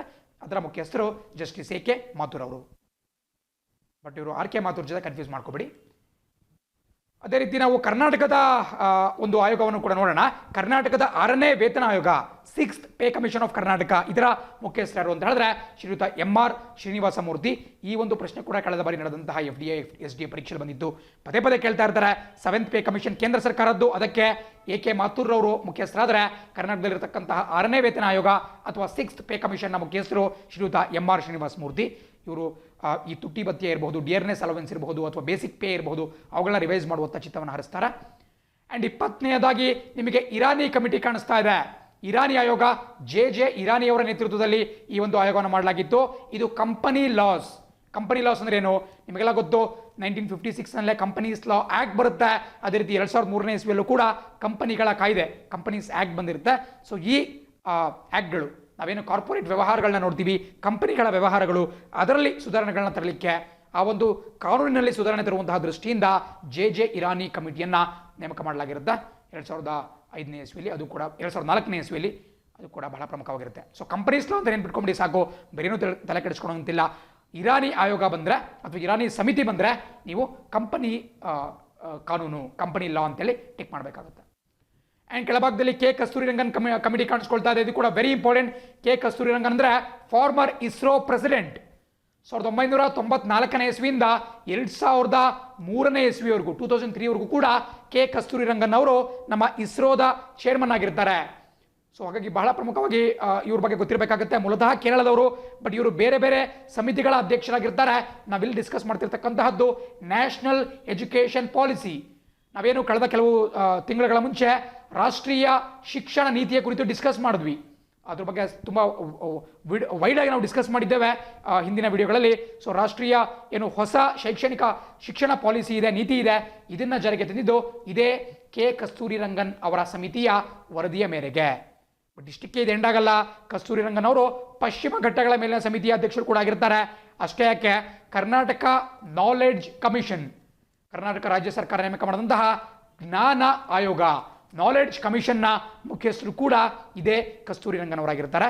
ಸೊ ಪರೀಕ್ಷೆ ಕೇಳಬಹುದು ಅವರ ಬಗ್ಗೆ ಪ್ರಶ್ನೆಗಳು, ನೋಟ್ ಡೌನ್ ಮಾಡ್ಕೊಳ್ಳಬೇಕಾಗುತ್ತೆ. ಕಸ್ತೂರಿ ರಂಗನ್ ಯಾರಪ್ಪ ಅಂತ ಹೇಳಿದ್ರೆ ಒಬ್ಬ ಮಾಜಿ ಇಸ್ರೋದ ಮುಖ್ಯಸ್ಥ, farmer chairman of ISRO. And ಕೆಳಭಾಗದಲ್ಲಿ ಕೆ ವಿ ಕಾಮತ್ ಪ್ಯಾನಲ್ ಕಾಣಿಸ್ಕೊಳ್ತಾ ಇದೆ. ಇದು ಕೂಡ ಬಹಳ ಪ್ರಮುಖ, ಬಿಕಾಸ್ ಕೆ ವಿ ಕಾಮತ್ ಅವ್ರ ಬಗ್ಗೆ ತಿಳ್ಕೊಬೇಕಾಗತ್ತೆ ನಾವು. ಅವರು ಇತ್ತೀಚಿನವರೆಗೂ ಕೂಡ ಬ್ರಿಕ್ಸ್ ಬ್ಯಾಂಕ್ನ ಮುಖ್ಯಸ್ಥರಾಗಿದ್ದರು.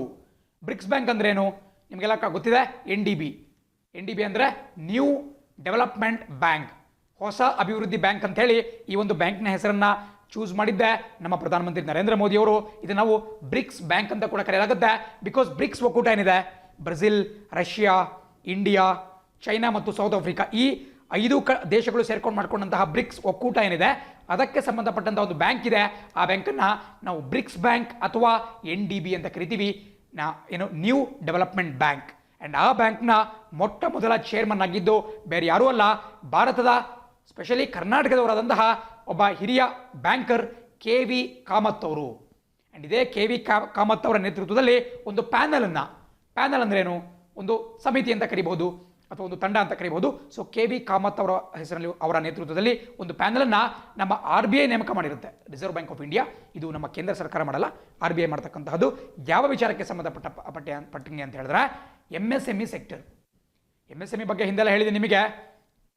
Micro, small and medium enterprises, ಸಣ್ಣ, ಅತಿ ಸಣ್ಣ ಮತ್ತು ಮಧ್ಯಮ ಕೈಗಾರಿಕೆಗಳು ಅಂತ ನಾವೇನು ಕರಿತೀವಿ, ಅವುಗಳು ನಿಮಗೆಲ್ಲ ಗೊತ್ತಿರಬಹುದು. ಈ ಕೊರೋನಾ ವೈರಸ್ ಬಂದಾಗಿಂದ ಸಾಕಷ್ಟು MSMEಗಳು ಸಾಕಷ್ಟು ಮುಗ್ಗಟ್ಟನ್ನು ಎದುರಿಸ್ತಾ ಇದ್ವು, ಆರ್ಥಿಕ ಸಂಕಷ್ಟವನ್ನು ಎದುರಿಸ್ತಾ ಇದ್ವು. ಬಿಕಾಸ್ ಅವರು ಪಡೆದುಕೊಂಡಂತಹ ಸಾಲವನ್ನು ಮರುಪಾವತಿ ಮಾಡೋದಕ್ಕೆ ಅವರಿಗೆ ಸಾಧ್ಯವಾಗ್ತಾ ಇರಲಿಲ್ಲ. ಸೊ ಈ ಲೋನ್ ಮೊರಾಟೋರಿಯಂ ಏನಿದೆ, ಅದಕ್ಕೆ ಸಂಬಂಧಪಟ್ಟಂತೆ ಈ ಒಂದು ಮೊರಾಟೋರಿಯಂ ಆಗಬೇಕಾಗುತ್ತದು. ಸೊ ಅದಕ್ಕೆ ಸಂಬಂಧಪಟ್ಟಂತೆ ಕೆ ವಿ ಕಾಮತ್ ಪ್ಯಾನಲ್ನ ರಚನೆ ಮಾಡಲಾಗಿರುತ್ತೆ.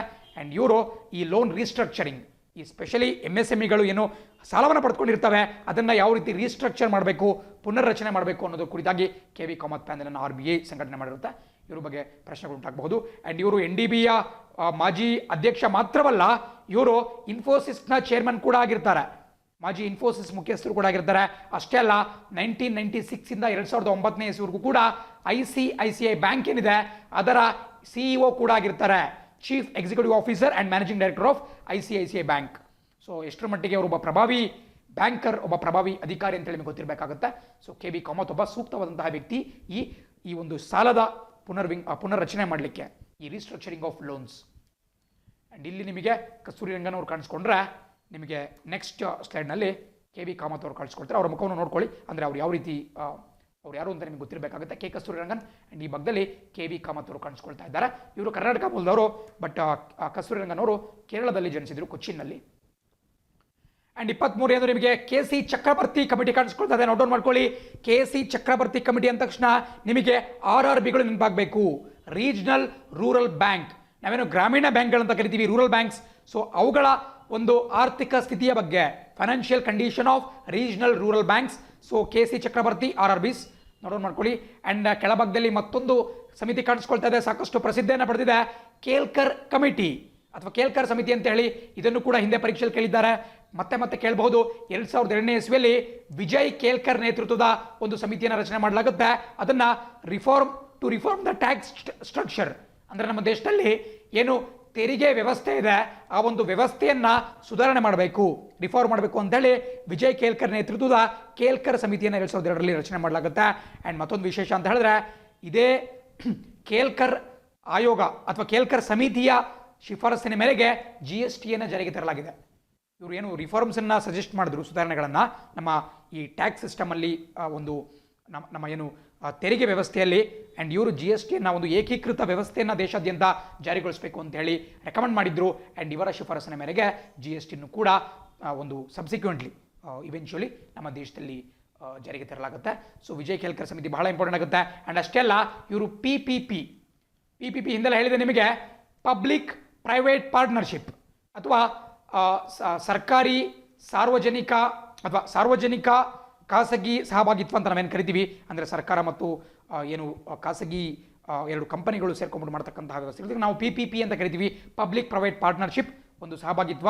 ಆ್ಯಂಡ್ ಇದಕ್ಕೆ ಸಂಬಂಧಪಟ್ಟಂಥ ಒಂದು ಆಯೋಗವನ್ನು ಕೂಡ ಕೇಲ್ಕರ್ ಅವರ ನೇತೃತ್ವದಲ್ಲಿ ರಚನೆ ಮಾಡಲಾಗಿತ್ತು. ಇದು ಕೂಡ ಬಹಳ ಫೇಮಸ್, ಪದೇ ಪದೇ ಕೇಳ್ತಾನೆ ಇರ್ತಾರೆ. ಆ್ಯಂಡ್ 25ನೇ ಆಯೋಗ ಹೇಳುತ್ತೆ RM ಲೋಧಾ ಕಮಿಟಿ. ಕ್ರಿಕೆಟ್ ಅಭಿಮಾನಿಗಳಿಗೆ ಇದು ಬಹಳ ಚೆನ್ನಾಗಿ ಗೊತ್ತಿರುತ್ತೆ. ನಿಮಗೆಲ್ಲ ಗೊತ್ತು, 2013ರಲ್ಲಿ ನಮ್ಮ ದೇಶದಲ್ಲಿ IPL ಹಗರಣ, IPL ಬೆಟ್ಟಿಂಗ್ ಸ್ಕ್ಯಾಮ್ ಕಾಣಿಸ್ಕೊಳ್ಳುತ್ತೆ. IPL ಫಿಕ್ಸಿಂಗ್ ಆಗಿದೆ, ಬೆಟ್ಟಿಂಗ್ಸ್ಗೋಸ್ಕರ ಮ್ಯಾಚ್ ಫಿಕ್ಸಿಂಗ್ ಮಾಡ್ಕೊಂಡಿದ್ದಾರೆ ಅಂತೇಳಿ ಹಗರಣಗಳು ಕೇಳಿಬರುತ್ತೆ. ಆವಾಗ ಮುದ್ಗಲ್ ಕಮಿಟಿಯನ್ನು ರಚನೆ ಮಾಡಲಾಗುತ್ತೆ. ಅದಾದ ಬಳಿಕ ನಮ್ಮ BCCIನಲ್ಲಿ, board for cricket control in India, ನಾವೇನು ಭಾರತೀಯ ಕ್ರಿಕೆಟ್ ನಿಯಂತ್ರಣ ಮಂಡಳಿ ಅಂತ ಕರಿತೀವಿ, ಅದರಲ್ಲಿ ಕೆಲವೊಂದು ಅಡ್ಮಿನಿಸ್ಟ್ರೇಟಿವ್ ರಿಫಾರ್ಮ್ಸ್ ಅಥವಾ ಆಡಳಿತಾತ್ಮಕ ಒಂದು ಸುಧಾರಣೆಗಳನ್ನ ತರಬೇಕು ಅಂತ ಹೇಳಿ ನಮ್ಮ ಸುಪ್ರೀಂ ಕೋರ್ಟ್ ಮಾಡುತ್ತೆ. ಇದನ್ನು ಯಾವುದೋ ಸರ್ಕಾರ ಮಾಡಲ್ಲ, RM ಲೋಧಾ ಆಯೋಗವನ್ನು ರಚನೆ ಮಾಡಿದ್ದು ಸುಪ್ರೀಂ ಕೋರ್ಟ್. RM ಲೋಧಾ ಒಬ್ಬ ನಿವೃತ್ತ ಸುಪ್ರೀಂ ಕೋರ್ಟ್ ನ್ಯಾಯಮೂರ್ತಿ. ಸೊ ಇವರ ಒಂದು ನೇತೃತ್ವದಲ್ಲಿ ಕ್ರಿಕೆಟ್ನಲ್ಲಿ ಈ ರಿಫಾರ್ಮ್ಸನ್ನು ಸುಧಾರಣೆಯನ್ನು ತರಬೇಕು ಅಂತೇಳಿ ಅವರು ಮುಂದಾಗ್ತಾರೆ. ಆ್ಯಂಡ್ ಆ ಸಂದರ್ಭದಲ್ಲಿ ಹಾಗಾಗಿನೇ ಈಗೇನು ಕೂಲಿಂಗ್ ಆಫ್ ಪೀರಿಯಡ್ ಪ್ರಸಕ್ತವಾಗಿ ಏನು BCCIನ ಅಧ್ಯಕ್ಷ ಸೌರವ್ ಗಂಗೂಲಿ ಇದ್ದಾರೆ, ಅವರು ಕೂಡ ಕೂಲಿಂಗ್ ಆಫ್ ಪೀರಿಯಡ್ನ ಕಾರಣದಿಂದ ರಾಜೀನಾಮೆ ಕೊಟ್ಟು ಹೋಗಬೇಕಾದಂಥ ಪರಿಸ್ಥಿತಿ ಕೂಡ ಬಂದೊದಗಿದೆ. ಇದಕ್ಕೆಲ್ಲ ಕಾರಣ ಅಂತ ಹೇಳಿದ್ರೆ RM ಲೋಧಾ ಆಯೋಗ, RM ಲೋಧಾ ಸಮಿತಿ. ಸೊ ಬಹಳ ಪ್ರಮುಖವಾಗಿ ಗೊತ್ತಿರಬೇಕಾಗತ್ತಾ. ಇವರು BCCIನಲ್ಲಿ ಬೇರೆ ಬೇರೆ ರೀತಿಯಾದಂಥ ಒಂದು ರಿಫಾರ್ಮ್ಸನ್ನು ಸುಧಾರಣೆಗಳನ್ನ ಜಾರಿಗೆ ತರ್ತಾರೆ. ಆ್ಯಂಡ್ 26ನೇದು, ಪ್ರತಿದಿನ ನೀವು ಪೇಪರ್ ಓದ್ತಾನೆ ಇರ್ತೀರಾ. ವಿಶೇಷವಾಗಿ ಬೆಳಗಾಂನಲ್ಲಿ ಮರಾಠಿಗರು ಮತ್ತು ಕನ್ನಡಿಗರಿಗೂ ಕ್ಲಾಶಸ್ ನಡೆದ್ರೆ ನೀವು ಮಹಾಜನ್ ಸಮಿತಿಯ ವರದಿ ಅಂತೇಳಿ ನೋಡ್ತಾನೆ ಇರ್ತೀರಾ. ಸೊ ಇದು ಬಹಳ ಪ್ರಮುಖವಾಗಿ ಗೊತ್ತಿರಬೇಕಾಗುತ್ತೆ. 1966ನೇ ಇಸ್ವಿಯಲ್ಲಿ 1966ನಲ್ಲಿ ಮಹಾಜನ್ ಆಯೋಗವನ್ನು ರಚನೆ ಮಾಡಲಾಗುತ್ತೆ. ಯಾವ ವಿಚಾರಕ್ಕಪ್ಪ ಅಂತ ಹೇಳಿದ್ರೆ, ಕರ್ನಾಟಕ, ಮಹಾರಾಷ್ಟ್ರ ಮತ್ತು ಕೇರಳ ಈ ಮೂರೂ ರಾಜ್ಯಗಳ ಗಡಿ ವಿವಾದವನ್ನು ಬಗೆಹರಿಸಲಿಕ್ಕೆ ಮಹಾಜನ್ ಆಯೋಗವನ್ನು ರಚನೆ ಮಾಡಲಾಗುತ್ತೆ. ನಮ್ಮ ಕೇಂದ್ರ ಸರ್ಕಾರದ ವತಿಯಿಂದ ಯೋಜನೆ ರಚಿತವಾಗಿರುತ್ತೆ. Very important. ಸೊ ಇದ್ರ ಬಗ್ಗೆ ಕೂಡ ಪ್ರಶ್ನೆ ಉಂಟಾಗಬಹುದು. ಇಲ್ಲಿ ಕಾಣಿಸ್ತಾ ಇದೆ, ನಮ್ಮ ದೇಶದ 3ನೇ ಚೀಫ್ ಜಸ್ಟಿಸ್ ಆಫ್ ಇಂಡಿಯಾ, 3ನೇ ಸುಪ್ರೀಂ ಕೋರ್ಟ್ನ ಮುಖ್ಯ ನ್ಯಾಯಾಧೀಶರಾಗಿದ್ದಂತಹ ಮೆಹರ್ ಚಂದ್ ಮಹಾಜನ್ ಅವರ ನೇತೃತ್ವದಲ್ಲಿ ಈ ಆಯೋಗವನ್ನು ರಚನೆ ಮಾಡಲಾಗುತ್ತೆ. ಇವರಿಗೆ 2 ಪಾಯಿಂಟ್ಸ್ ಕೊಟ್ಟಿರ್ತಾರೆ. ಏನಪ್ಪ ಅಂದರೆ, ಈ ಬೆಳಗಾಂ ವಿಚಾರ, ಮಹಾರಾಷ್ಟ್ರ ಮತ್ತು ಕರ್ನಾಟಕದ ಮಧ್ಯೆ ಇರತಕ್ಕಂತಹ ಬೆಳಗಾಂ ವಿಚಾರ, ಅದೇ ರೀತಿ ಕರ್ನಾಟಕ ಮತ್ತು ಕೇರಳ ಮಧ್ಯೆ ಇದ್ದಂತಹ ಕಾಸರಗೋಡು ವಿಚಾರಕ್ಕೆ ಸಂಬಂಧಪಟ್ಟಂತೆ ಈ ಒಂದು ಆಯೋಗವನ್ನು ರಚನೆ ಮಾಡಲಾಗುತ್ತೆ. ಮೆಹರ್ ಚಂದ್ ಮಹಾಜನ್ ಆಯೋಗ ಏನಿದೆ, ಅವರ ವರದಿ ಪ್ರಕಾರ ಬೆಳಗಾಂ ಕರ್ನಾಟಕದಲ್ಲೇ ಉಳಿಬೇಕು ಅಂತ ಹೇಳಿ ಸ್ಪಷ್ಟವಾಗಿ ಉಲ್ಲೇಖ ಮಾಡಲಾಗುತ್ತೆ. ಅಷ್ಟೇ ಅಲ್ಲ, ಕಾಸರಗೋಡು ಕೂಡ ಕರ್ನಾಟಕಕ್ಕೆ ಸೇರಬೇಕು ಅಂತ ಹೇಳಿ ಅದು ಉಲ್ಲೇಖ ಮಾಡುತ್ತೆ. ಬಟ್ ಈ ಒಂದು ಸಮಿತಿಯ ಆಯೋಗದ 2 ಶಿಫಾರಸುಗಳು ಕೂಡ ಇವತ್ತಿಗೂ ಕೂಡ ಸಂಪೂರ್ಣವಾಗಿ ಅಂಗೀಕಾರವಾಗಿಲ್ಲ, ಜಾರಿಗೆ ಬಂದಿಲ್ಲ. ಸೊ ಮಹಾಜನ್ ವರದಿ ಅಂತಿದ್ದಂಗೆ ನಿಮಗೆ ಬೆಳಗಾವಿ ನೆನಪಾಗಬೇಕು, ಕರ್ನಾಟಕ ಮಹಾರಾಷ್ಟ್ರ ವಿಚಾರ ನೆನಪಾಗಬೇಕು. ಅಷ್ಟೇ ಅಲ್ಲ, ಕಾಸರಗೋಡು ಕೂಡ ನೆನಪಾಗಬೇಕಾಗುತ್ತೆ. ಅದೇ ರೀತಿ ಈ ಜಸ್ಟಿಸ್ ಮೆಹರ್ ಚಂದ್ ಮಹಾಜನ್ ಅವ್ರ ಬಗ್ಗೆ ಕೂಡ ನೋಡ್ತಾ ಹೋಗೋಣ. ಇವರು ವಿಜಯ್ ಕೇಲ್ಕರ್, ನಾನಾಗಲೇ ನಿಮಗೆ ವಿಜಯ್ ಕೇಲ್ಕರ್ ಎಕ್ಸ್ಪ್ಲೇನ್ ಮಾಡಿದೆ, ಅವ್ರ ಫೋಟೋ ಕಾಣಿಸ್ತಾ ಇದೆ. ಸೊ ನಾವು ಮೆಹರ್ ಚಂದ್ ಮಹಾಜನ್ ಅವ್ರ ಬಗ್ಗೆ ಸ್ವಲ್ಪ ನೋಡಬೇಕಾಗುತ್ತೆ. ಅವರು ನಮ್ಮ ದೇಶದ 3ನೇ chief justice of India, supreme ಕೋರ್ಟ್ನ ಮುಖ್ಯ ನ್ಯಾಯಮೂರ್ತಿ ಮಾತ್ರವಲ್ಲ, ಅವರು 1947ರಿಂದ 48ರವರೆಗೂ ಕೂಡ ಜಮ್ಮು ಮತ್ತು ಕಾಶ್ಮೀರದ ಪ್ರಧಾನಮಂತ್ರಿಯಾಗಿದ್ದರು. ನಿಮಗೆ ಆಶ್ಚರ್ಯ ಅನಿಸಬಹುದು, ಅವಾಗ ಸ್ವತಂತ್ರ ಸಿಕ್ಕ ಹೊಸದರಲ್ಲಿ ಜಮ್ಮು ಕಾಶ್ಮೀರಕ್ಕೆ ಒಬ್ಬ ಪ್ರಧಾನಮಂತ್ರಿ ಇರ್ತಾರೆ, ಪ್ರೈಮ್ ಮಿನಿಸ್ಟರ್ ಇರ್ತಾರೆ. ಅಂದರೆ ಅಲ್ಲಿನ ರಾಜನಿಗೆ ಅವರು ಅಡ್ವೈಸ್ ಮಾಡ್ತಾ ಇರ್ತಾರೆ, ರಾಜ ಹರಿಸಿಂಗ್ಗೆ. ಸೊ ಅದು ಕೂಡ ಮೆಹರ್ ಚಂದ್ ಮಹಾಜನ್ ಅವರಾಗಿರ್ತಾರೆ. ಸೊ ಅದು ಕೂಡ ಬಹಳ ಪ್ರಮುಖವಾಗಿ ಗೊತ್ತಿರಬೇಕಂತ ಒಂದು ವಿಚಾರ. ಪರೀಕ್ಷೆಯಲ್ಲಿ ಕೂಡ ನಿಮಗೆ ಕೇಳಬಹುದು, ಅವರು ಯಾವ ಒಂದು ರಾಜ್ಯದ ಪ್ರಧಾನಮಂತ್ರಿ ಆಗಿದ್ರು ಅಂತ ಕೇಳಿದ್ರೆ ಮಹಾರಾಷ್ಟ್ರ, ನೀವು ಜಮ್ಮು ಮತ್ತು ಕಾಶ್ಮೀರ ಅಂತ ಹೇಳಬೇಕಾಗತ್ತೆ. ಆ್ಯಂಡ್ ಅಷ್ಟೇ ಅಲ್ಲ, ಅವರು ಏನು ಜಮ್ಮು ಮತ್ತು ಕಾಶ್ಮೀರ ಭಾರತದೊಂದಿಗೆ ವಿಲೀನವಾಗಲಿಕ್ಕೆ ಕೂಡ ಪ್ರಮುಖವಾದಂತಹ ಪಾತ್ರವನ್ನು ನಿರ್ವಹಣೆ ಮಾಡಿದ್ದಾರೆ. ಸೊ ಹಾಗಾಗಿ ಮೆಹರ್ ಚಂದ್ ಮಹಾಜನ್ ಬಹಳ ಪ್ರಮುಖವಾದಂತಹ ಪಾತ್ರವನ್ನು ನಿರ್ವಹಣೆ ಮಾಡ್ತಾರೆ. ಆ್ಯಂಡ್ ಅಷ್ಟೇ ಅಲ್ಲ, ಇವರು ನಮ್ಮ ದೇಶದ ಸುಪ್ರೀಂ ಕೋರ್ಟ್ನ ಮುಖ್ಯ ನ್ಯಾಯಮೂರ್ತಿ ಆಗಲಿಕ್ಕೆ ಮುಂಚೆ ಇವರೊಬ್ಬ ರಾಜಕಾರಣಿ ಆಗಿರ್ತಾರೆ, ಸ್ವತಂತ್ರ ಹೋರಾಟಗಾರ ಕೂಡ ಆಗಿರ್ತಾರೆ. ಆ್ಯಂಡ್ ಹಾಗಾಗಿ ರ್ಯಾಡ್ಕ್ಲಿಫ್ ಆಯೋಗ ಏನು ಬರುತ್ತೆ, ರ್ಯಾಡ್ಕ್ಲಿಫ್ ಕಮಿಟಿ, ಸ್ವತಂತ್ರ ಪೂರ್ವದಲ್ಲಿ ಇದ್ದಂತಹ ಒಂದು ಕಮಿಟಿ, ಬ್ರಿಟಿಷ್ ಅಧಿಕಾರಿ ರ್ಯಾಡ್ಕ್ಲಿಫ್ ನೇತೃತ್ವದಲ್ಲಿ. ಯಾಕಪ್ಪ ಅಂತ ಹೇಳಿದ್ರೆ, ಭಾರತ ಮತ್ತು ಪಾಕಿಸ್ತಾನದ ಗಡಿ ರಚನೆ ಮಾಡಲಿಕ್ಕೆ, ಗಡಿಯನ್ನು ನಿರ್ಧಾರ ಮಾಡಲಿಕ್ಕೆ border committee, Radcliffe border committee ಅಂತ ಕರಿತೀವಿ, ಅಥವಾ ಗಡಿ ಸಮಿತಿ ಅಂತ ನಾವೇನು ಕರಿತೀವಿ, ರ್ಯಾಡ್ಕ್ಲಿಫ್ ಆಯೋಗ. ಆ ಆಯೋಗದಲ್ಲಿ ಇಂಡಿಯನ್ ನ್ಯಾಷನಲ್ ಕಾಂಗ್ರೆಸ್, ಭಾರತೀಯ ರಾಷ್ಟ್ರೀಯ ಕಾಂಗ್ರೆಸ್ ಏನಿರುತ್ತೆ, ಕಾಂಗ್ರೆಸ್ನ ಒಬ್ಬ ನಾಮಿನಿ ಆಗಿರ್ತಾರೆ, ಕಾಂಗ್ರೆಸ್ನ ಮೂಲಕ ಏನು ನಾಮಿನೇಟ್ ಆಗಿದ್ದಂತಹ ವ್ಯಕ್ತಿ ಇದೇ ಮೆಹರ್ಚಂದ್ ಮಹಾಜನ್ ಅವರು. ಸೊ ರ್ಯಾಡ್ಕ್ಲಿಫ್ ಆಯೋಗದಲ್ಲಿ ಇರ್ತಾರೆ, ಜಮ್ಮು ಮತ್ತು ಕಾಶ್ಮೀರದ ಪ್ರಧಾನಮಂತ್ರಿ ಆಗಿರ್ತಾರೆ. ಅಷ್ಟೇ ಅಲ್ಲ, ನಮ್ಮ ದೇಶದ 3ನೇ CGI ಕೂಡ ಆಗಿರ್ತಾರೆ, ಬಹಳ ಇಂಪಾರ್ಟೆಂಟ್. ಸೊ ರ್ಯಾಡ್ಕ್ಲಿಫ್ ಕಮಿಷನ್ ಬಗ್ಗೆ ಕೂಡ ಕೇಳಬಹುದು. ಇದು ಭಾರತ ಮತ್ತು ಪಾಕಿಸ್ತಾನದ ಗಡಿಯನ್ನು ರಚನೆ ಮಾಡಿತ್ತು. ಅದೇ ರೀತಿ ನಿಮಗೆ ಮೆಕ್ಮೋಹನ್ ಬಂದ್ಬಿಟ್ಟು ಭಾರತ ಚೀನಾದ ಗಡಿಯನ್ನು ರಚನೆ ಮಾಡಿದ್ದು. ಅದೇ ರೀತಿ ಡ್ಯೂರಾಂಡ್ ಲೈನ್ ನಿಮಗೆ ಗೊತ್ತಾಗುತ್ತೆ, ಅದು ಭಾರತ ಮತ್ತು ಅಫ್ಘಾನಿಸ್ತಾನವನ್ನು ಪ್ರತ್ಯೇಕ ಮಾಡತಕ್ಕಂಥ ಒಂದು ಗಡಿ. ಅದೇ ರೀತಿ 27ನೇ ಒಂದು ಕಮಿಟಿಯನ್ನು ನೋಡ್ತಾ ಹೋಗೋಣ. ಮತ್ತೊಂದು MB ಶಾ ಕಮಿಟಿ ಕಾಣಿಸ್ಕೊಳ್ತಾ ಇದೆ. ನಿಮಗೆ ಶಾ ಅವರ ಹೆಸರಲ್ಲಿ ಬೇರೆ ಬೇರೆ ಕಮಿಟಿಗಳು ಕಾಣಿಸ್ಕೊಳ್ತಾ ಇದ್ದಾವೆ. ಈಗ ಮತ್ತೊಂದು MB ಶಾ ಕಮಿಟಿ, ಇದು ಇಲ್ಲಿಗಲ್ ಮೈನಿಂಗ್ಗೆ ಸಂಬಂಧಪಟ್ಟಂತೆ, ಒಂದು ಅಕ್ರಮ ಗಣಿಗಾರಿಕೆಗೆ ಸಂಬಂಧಪಟ್ಟಂತೆ. ಅದೇ ರೀತಿ MB ಶಾ ಅವರ ನೇತೃತ್ವದ ಮತ್ತೊಂದು SIT ಕೂಡ ರಚನೆ ಮಾಡಲಾಗಿರುತ್ತೆ. SIT ಅಂದರೆ ನಿಮ್ಗೆ ಗೊತ್ತಿರಬೇಕಾಗುತ್ತೆ, ಸ್ಪೆಷಲ್ ಇನ್ವೆಸ್ಟಿಗೇಷನ್ ಟೀಮ್ ಅಥವಾ ವಿಶೇಷ ತನಿಖಾ ತಂಡ ಅಂತ ಕರೆಯಲಾಗುತ್ತೆ. ಈಗಲೂ ಕೂಡ ಪೊಲೀಸರ ಕೆಲವೊಂದು SITಗಳನ್ನ ಫಾರ್ಮ್ ಮಾಡಲಾಗ್ತಿರುತ್ತೆ. ವೀರಪ್ಪನ್ ವಿರುದ್ಧದ SIT ಕೂಡ ಇತ್ತು ಶಂಕರ್ ಬಿದ್ರಿ ಅವರ ನೇತೃತ್ವದಲ್ಲಿ. ಸೊ ಇದು ಕೂಡ ನಿಮಗೆ ಗೊತ್ತಿರಬೇಕಾಗುತ್ತೆ. ಸೊ ಈ ಕಪ್ಪು ಹಣ, ಕಾಳಧನ, ಕಪ್ಪು ಹಣ ಅಥವಾ ಬ್ಲ್ಯಾಕ್ ಮನಿ ಅಂತ ಏನು ಕರಿತೀವಿ, ಅದರ ತನಿಖೆ ಮಾಡಲಿಕ್ಕೆ ಕೂಡ MT ಶಾ ಅವರ ನೇತೃತ್ವದ ಒಂದು SIT ರಚನೆ ಮಾಡಲಾಗಿರುತ್ತೆ, ಜೊತೆಗೆ ಅಕ್ರಮ ಗಣಿಗಾರಿಕೆಗೆ ಸಂಬಂಧಪಟ್ಟಂತೆ. ಅದೇ ರೀತಿ 28ನೇದು ಮಲ್ಹೋತ್ರಾ ಕಮಿಟಿ ನೋಡ್ತಾ ಇದ್ದೀರಾ. ಮಲ್ಹೋತ್ರಾ ಅಂದ ತಕ್ಷಣ ನಿಮಗೆ ವಿಮಾ ವಲಯ ಕಂಡು ಬರಬೇಕು. ಇನ್ಶೂರೆನ್ಸ್ ಸೆಕ್ಟರ್, ವಿಮಾ ವಲಯ, ಅದಕ್ಕೆ ಸಂಬಂಧಪಟ್ಟಂತೆ ಕೆಲವು ಶಿಫಾರಸನ್ನು ಮಾಡಲಿಕ್ಕೆ ಮಲ್ಹೋತ್ರಾ ಆಯೋಗವನ್ನು ರಚನೆ ಮಾಡಲಾಗಿರುತ್ತೆ. ಆ್ಯಂಡ್ ಕೆಳಭಾಗದಲ್ಲಿ ಮೆಕೆನ್ಸಿ ರಿಪೋರ್ಟ್, ಇದು ಕೂಡ ವೆರಿ ಇಂಪಾರ್ಟೆಂಟ್, ಪರೀಕ್ಷೆಯಲ್ಲಿ ಕೇಳಬಹುದು. ಸ್ವಲ್ಪ ಸ್ಪೆಷಲ್ ಆಗಿ ಇರತಕ್ಕಂತಹ ಪ್ರಶ್ನೆ ಮೆಕೆನ್ಸಿ ರಿಪೋರ್ಟ್ ಬರ್ಕೋಬೇಕಾಗುತ್ತೆ. ಮೆಕೆನ್ಸಿ ಬಗ್ಗೆ ಬೇಸಿಕಲಿ ಮೆಕೆನ್ಸಿ ಅಂತಕ್ಕಂತಹದ್ದು ಒಂದು ಅಂತಾರಾಷ್ಟ್ರೀಯ ಕನ್ಸಲ್ಟೆನ್ಸಿ ಫರ್ಮ್. ಬೇರೆ ಬೇರೆ ಕನ್ಸಲ್ಟೆನ್ಸಿ ಫರ್ಮ್ ನಿಮಗೆ ಸಿಗ್ತಾ ಹೋಗುತ್ತೆ. ನಮ್ಮ ದೇಶದಲ್ಲೂ ಕೂಡ ಟಾಟಾ ಕನ್ಸಲ್ಟೆನ್ಸಿ ಸರ್ವಿಸ್ ಸಿಗುತ್ತೆ. ಅದೇ ರೀತಿ ಅಂತಾರಾಷ್ಟ್ರೀಯ ಕನ್ಸಲ್ಟೆನ್ಸಿ ಸರ್ವಿಸ್ ಆಗಿರತಕ್ಕಂತಹ ಮೆಕೆನ್ಸಿ ಅನ್ನುವಂತಹ ಕಂಪನಿ, ಈ ಕಂಪನಿಯ ರಿಪೋರ್ಟ್ ಯಾಕೆ ಫೇಮಸ್ ಅಪ್ಪ ಅಂತ ಹೇಳಿದ್ರೆ, ನಮ್ಮ SBI ನಿಮಗೆಲ್ಲ ಗೊತ್ತಿರಬೇಕು, ಕೆಲವು ಕಾಲದ ಹಿಂದೆ SBIನ ರೀಸ್ಟ್ರಕ್ಚರ್ ಮಾಡಲಾಯಿತು. ಆ ಮೂಲಕ ಅದರ 7 ಅಸೋಸಿಯೇಟ್ ಬ್ಯಾಂಕ್ಸನ್ನು, ಸ್ಟೇಟ್ ಬ್ಯಾಂಕ್ ಆಫ್ ಮೈಸೂರು ಇರಬಹುದು, ಸ್ಟೇಟ್ ಬ್ಯಾಂಕ್ ಆಫ್ ಟ್ರಾವಂಕೋರ್ ಇರಬಹುದು, ಹೀಗೆ ಬೇರೆ ಬೇರೆ ಬ್ಯಾಂಕ್ಗಳನ್ನು ಸ್ಟೇಟ್ ಬ್ಯಾಂಕ್ ಆಫ್ ಇಂಡಿಯಾದೊಂದಿಗೆ ವಿಲೀನವನ್ನು ಮಾಡಿದ್ರು, 7 ಬ್ಯಾಂಕ್ಗಳನ್ನು. ಸೊ ಆ ಒಂದು ವಿಲೀನ ಮಾಡಲಿಕ್ಕೆ ನಮ್ಮ ಸ್ಟೇಟ್ ಬ್ಯಾಂಕ್ ಆಫ್ ಇಂಡಿಯಾ ಇದೇ ಮೆಕೆನ್ಸಿ ವರದಿಯನ್ನು ಆಧರಿಸಿತ್ತು. ಅವರು ಮೆಕೆನ್ಸಿ ಕಮಿಟಿಯನ್ನು ಅವರು ಹೈರ್ ಮಾಡ್ಕೊಂಡಿದ್ರು. ಅವರ ವರದಿಯ ಪ್ರಕಾರ ಅವರು ಯಾವ ರೀತಿ ಒಂದು ಮೊಡಲಿಟೀಸ್ ಹೇಳ್ತಾರೆ, ಅದಕ್ಕೆ ತಕ್ಕಂಗೆ ಈ 7 ಅಸೋಸಿಯೇಟ್ ಬ್ಯಾಂಕ್ಗಳ ಒಂದು ಮರ್ಜರ್ನ ವಿಲೀನ ಪ್ರಕ್ರಿಯೆಯನ್ನು ಮಾಡಲಾಯಿತು. ಸೊ ಮೆಕೆನ್ಸಿ ರಿಪೋರ್ಟ್ ಬಹಳ ಇಂಪಾರ್ಟೆಂಟ್. SBIನ ಮರ್ಜರ್ ಏನಿದೆ, ವಿಲೀನ ಪ್ರಕ್ರಿಯೆ ಏನಿದೆ ಬ್ಯಾಂಕಿಂಗ್ನಲ್ಲಿ, ಅದಕ್ಕೆ ಮೆಕೆನ್ಸಿ ರಿಪೋರ್ಟ್ ಕಾಣಿಸ್ಕೊಳ್ಳುತ್ತೆ.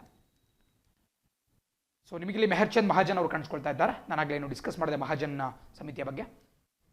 ಅದೇ ರೀತಿ 30ನೇ ಒಂದು ಸಮಿತಿ NN ವೋಹರಾ ಕಮಿಟಿ ಯಾವ ವಿಚಾರಕ್ಕೆ ಸಂಬಂಧಪಟ್ಟಂತೆ ಅಂತ ಹೇಳಿದ್ರೆ, ನಮ್ಮ ದೇಶದಲ್ಲಿ ರಾಜಕಾರಣಿಗಳು ಮತ್ತು ಅಪರಾಧಿಗಳು ಅಂದರೆ ಕ್ರಿಮಿನಲ್ ಅಪರಾಧಿಗಳು ಇವರ ಮಧ್ಯೆ ಒಂದು ನೆಕ್ಸಸ್ ಇದೆ, ಅಂದರೆ ಒಂದು ಬಾಂಧವ್ಯ ಇದೆ ಅಂತ ಹೇಳಿ. ಯಾಕಪ್ಪ ಅಂತ ಹೇಳಿದ್ರೆ, ಒಬ್ಬ ಚುನಾಯಿತ ಪ್ರತಿನಿಧಿ ಎಲೆಕ್ಷನ್ ಗೆದ್ದು ಅಧಿಕಾರಕ್ಕೆ ಬರ್ತಾನೆ ಅಂತ ಹೇಳಿದ್ರೆ, ಆತ ಅವನ ಕ್ಷೇತ್ರದಲ್ಲಿರತಕ್ಕಂತಹ ಕ್ರಿಮಿನಲ್ಗಳನ್ನು ಪ್ರೊಟೆಕ್ಟ್ ಮಾಡ್ತಾನೆ, ಅವರ ರಕ್ಷಣೆಯನ್ನು ಮಾಡ್ತಾನೆ. ಅದಕ್ಕೆ ಒಂದು ರೀಪೇ ಮಾಡುವ ರೀತಿ, ಅದಕ್ಕೆ ವಾಪಸ್ ಒಂದು ಕೃತಜ್ಞತೆ ಸಲ್ಲಿಸುವ ದೃಷ್ಟಿಯಿಂದ ಆ ಕ್ರಿಮಿನಲ್ ಎಲೆಕ್ಷನ್ನಲ್ಲಿ ಅದೇ ಅಭ್ಯರ್ಥಿ ಆಯ್ಕೆಯಾಗುವಂಥ ಗಮನ ಹರಿಸ್ತಾನೆ. ಸೊ ಅದು ವಿಷಯ ಸರ್ಕಲ್ ಬೆಳೀತಾ ಬರುತ್ತೆ, nexus between politicians and criminals. So criminal ಆ ವ್ಯಕ್ತಿ ಅಧಿಕಾರಕ್ಕೆ ಬರೋಕ್ಕೆ ನೆರವಾಗ್ತಾನೆ, ಅಧಿಕಾರಕ್ಕೆ ಬಂದಂತಹ ಆ ವ್ಯಕ್ತಿ ಕ್ರಿಮಿನಲ್ಗೆ ಸಪೋರ್ಟ್ ಮಾಡ್ತಾನೆ. ಆ್ಯಂಡ್ ಈ ಮೂಲಕ ಈ ಒಂದು ಕ್ರಿಮಿನಲ್ಸ್ ನೇರವಾಗಿ ಚುನಾವಣೆಯಲ್ಲಿ ಆಯ್ಕೆ ಆಗದಿದ್ರು ಕೂಡ ನಮ್ಮ ದೇಶದ ಈ ಒಂದು ವ್ಯವಸ್ಥೆಯಲ್ಲಿ ಅವರು ಕೂಡ ಹಾಸು ಹಾಕಾಗ್ಬಿಡ್ತಾರೆ. ಇದನ್ನು ಗಮನಿಸಲಿಕ್ಕೆ, ಇದರ ಕುರಿತು ಒಂದು ಅಧ್ಯಯನವನ್ನು ಮಾಡಲಿಕ್ಕೆ NN ವೋಹರಾ ಕಮಿಟಿಯನ್ನು ರಚನೆ ಮಾಡಲಾಗುತ್ತೆ. ಆ್ಯಂಡ್ NN ವೋಹರಾ ಅವರು ಫೇಮಸ್, ಅವರೊಬ್ಬ ನಿವೃತ್ತ IAS ಅಧಿಕಾರಿ. ಅಷ್ಟೇ ಅಲ್ಲ, ಜಮ್ಮು ಮತ್ತು ಕಾಶ್ಮೀರದ ಮಾಜಿ ಗವರ್ನರ್ ಕೂಡ ಆಗಿದ್ದರು. ಅಂದರೆ ಆ ಸಂದರ್ಭದಲ್ಲಿ ಜಮ್ಮು ಮತ್ತು ಕಾಶ್ಮೀರ ಇನ್ನೂ ರಾಜ್ಯ ಆಗಿತ್ತು. ಸೊ ಹಾಗಾಗಿ ಅಲ್ಲಿ ಒಬ್ಬ ರಾಜ್ಯಪಾಲ ಇರ್ತಾ ಇದ್ರು.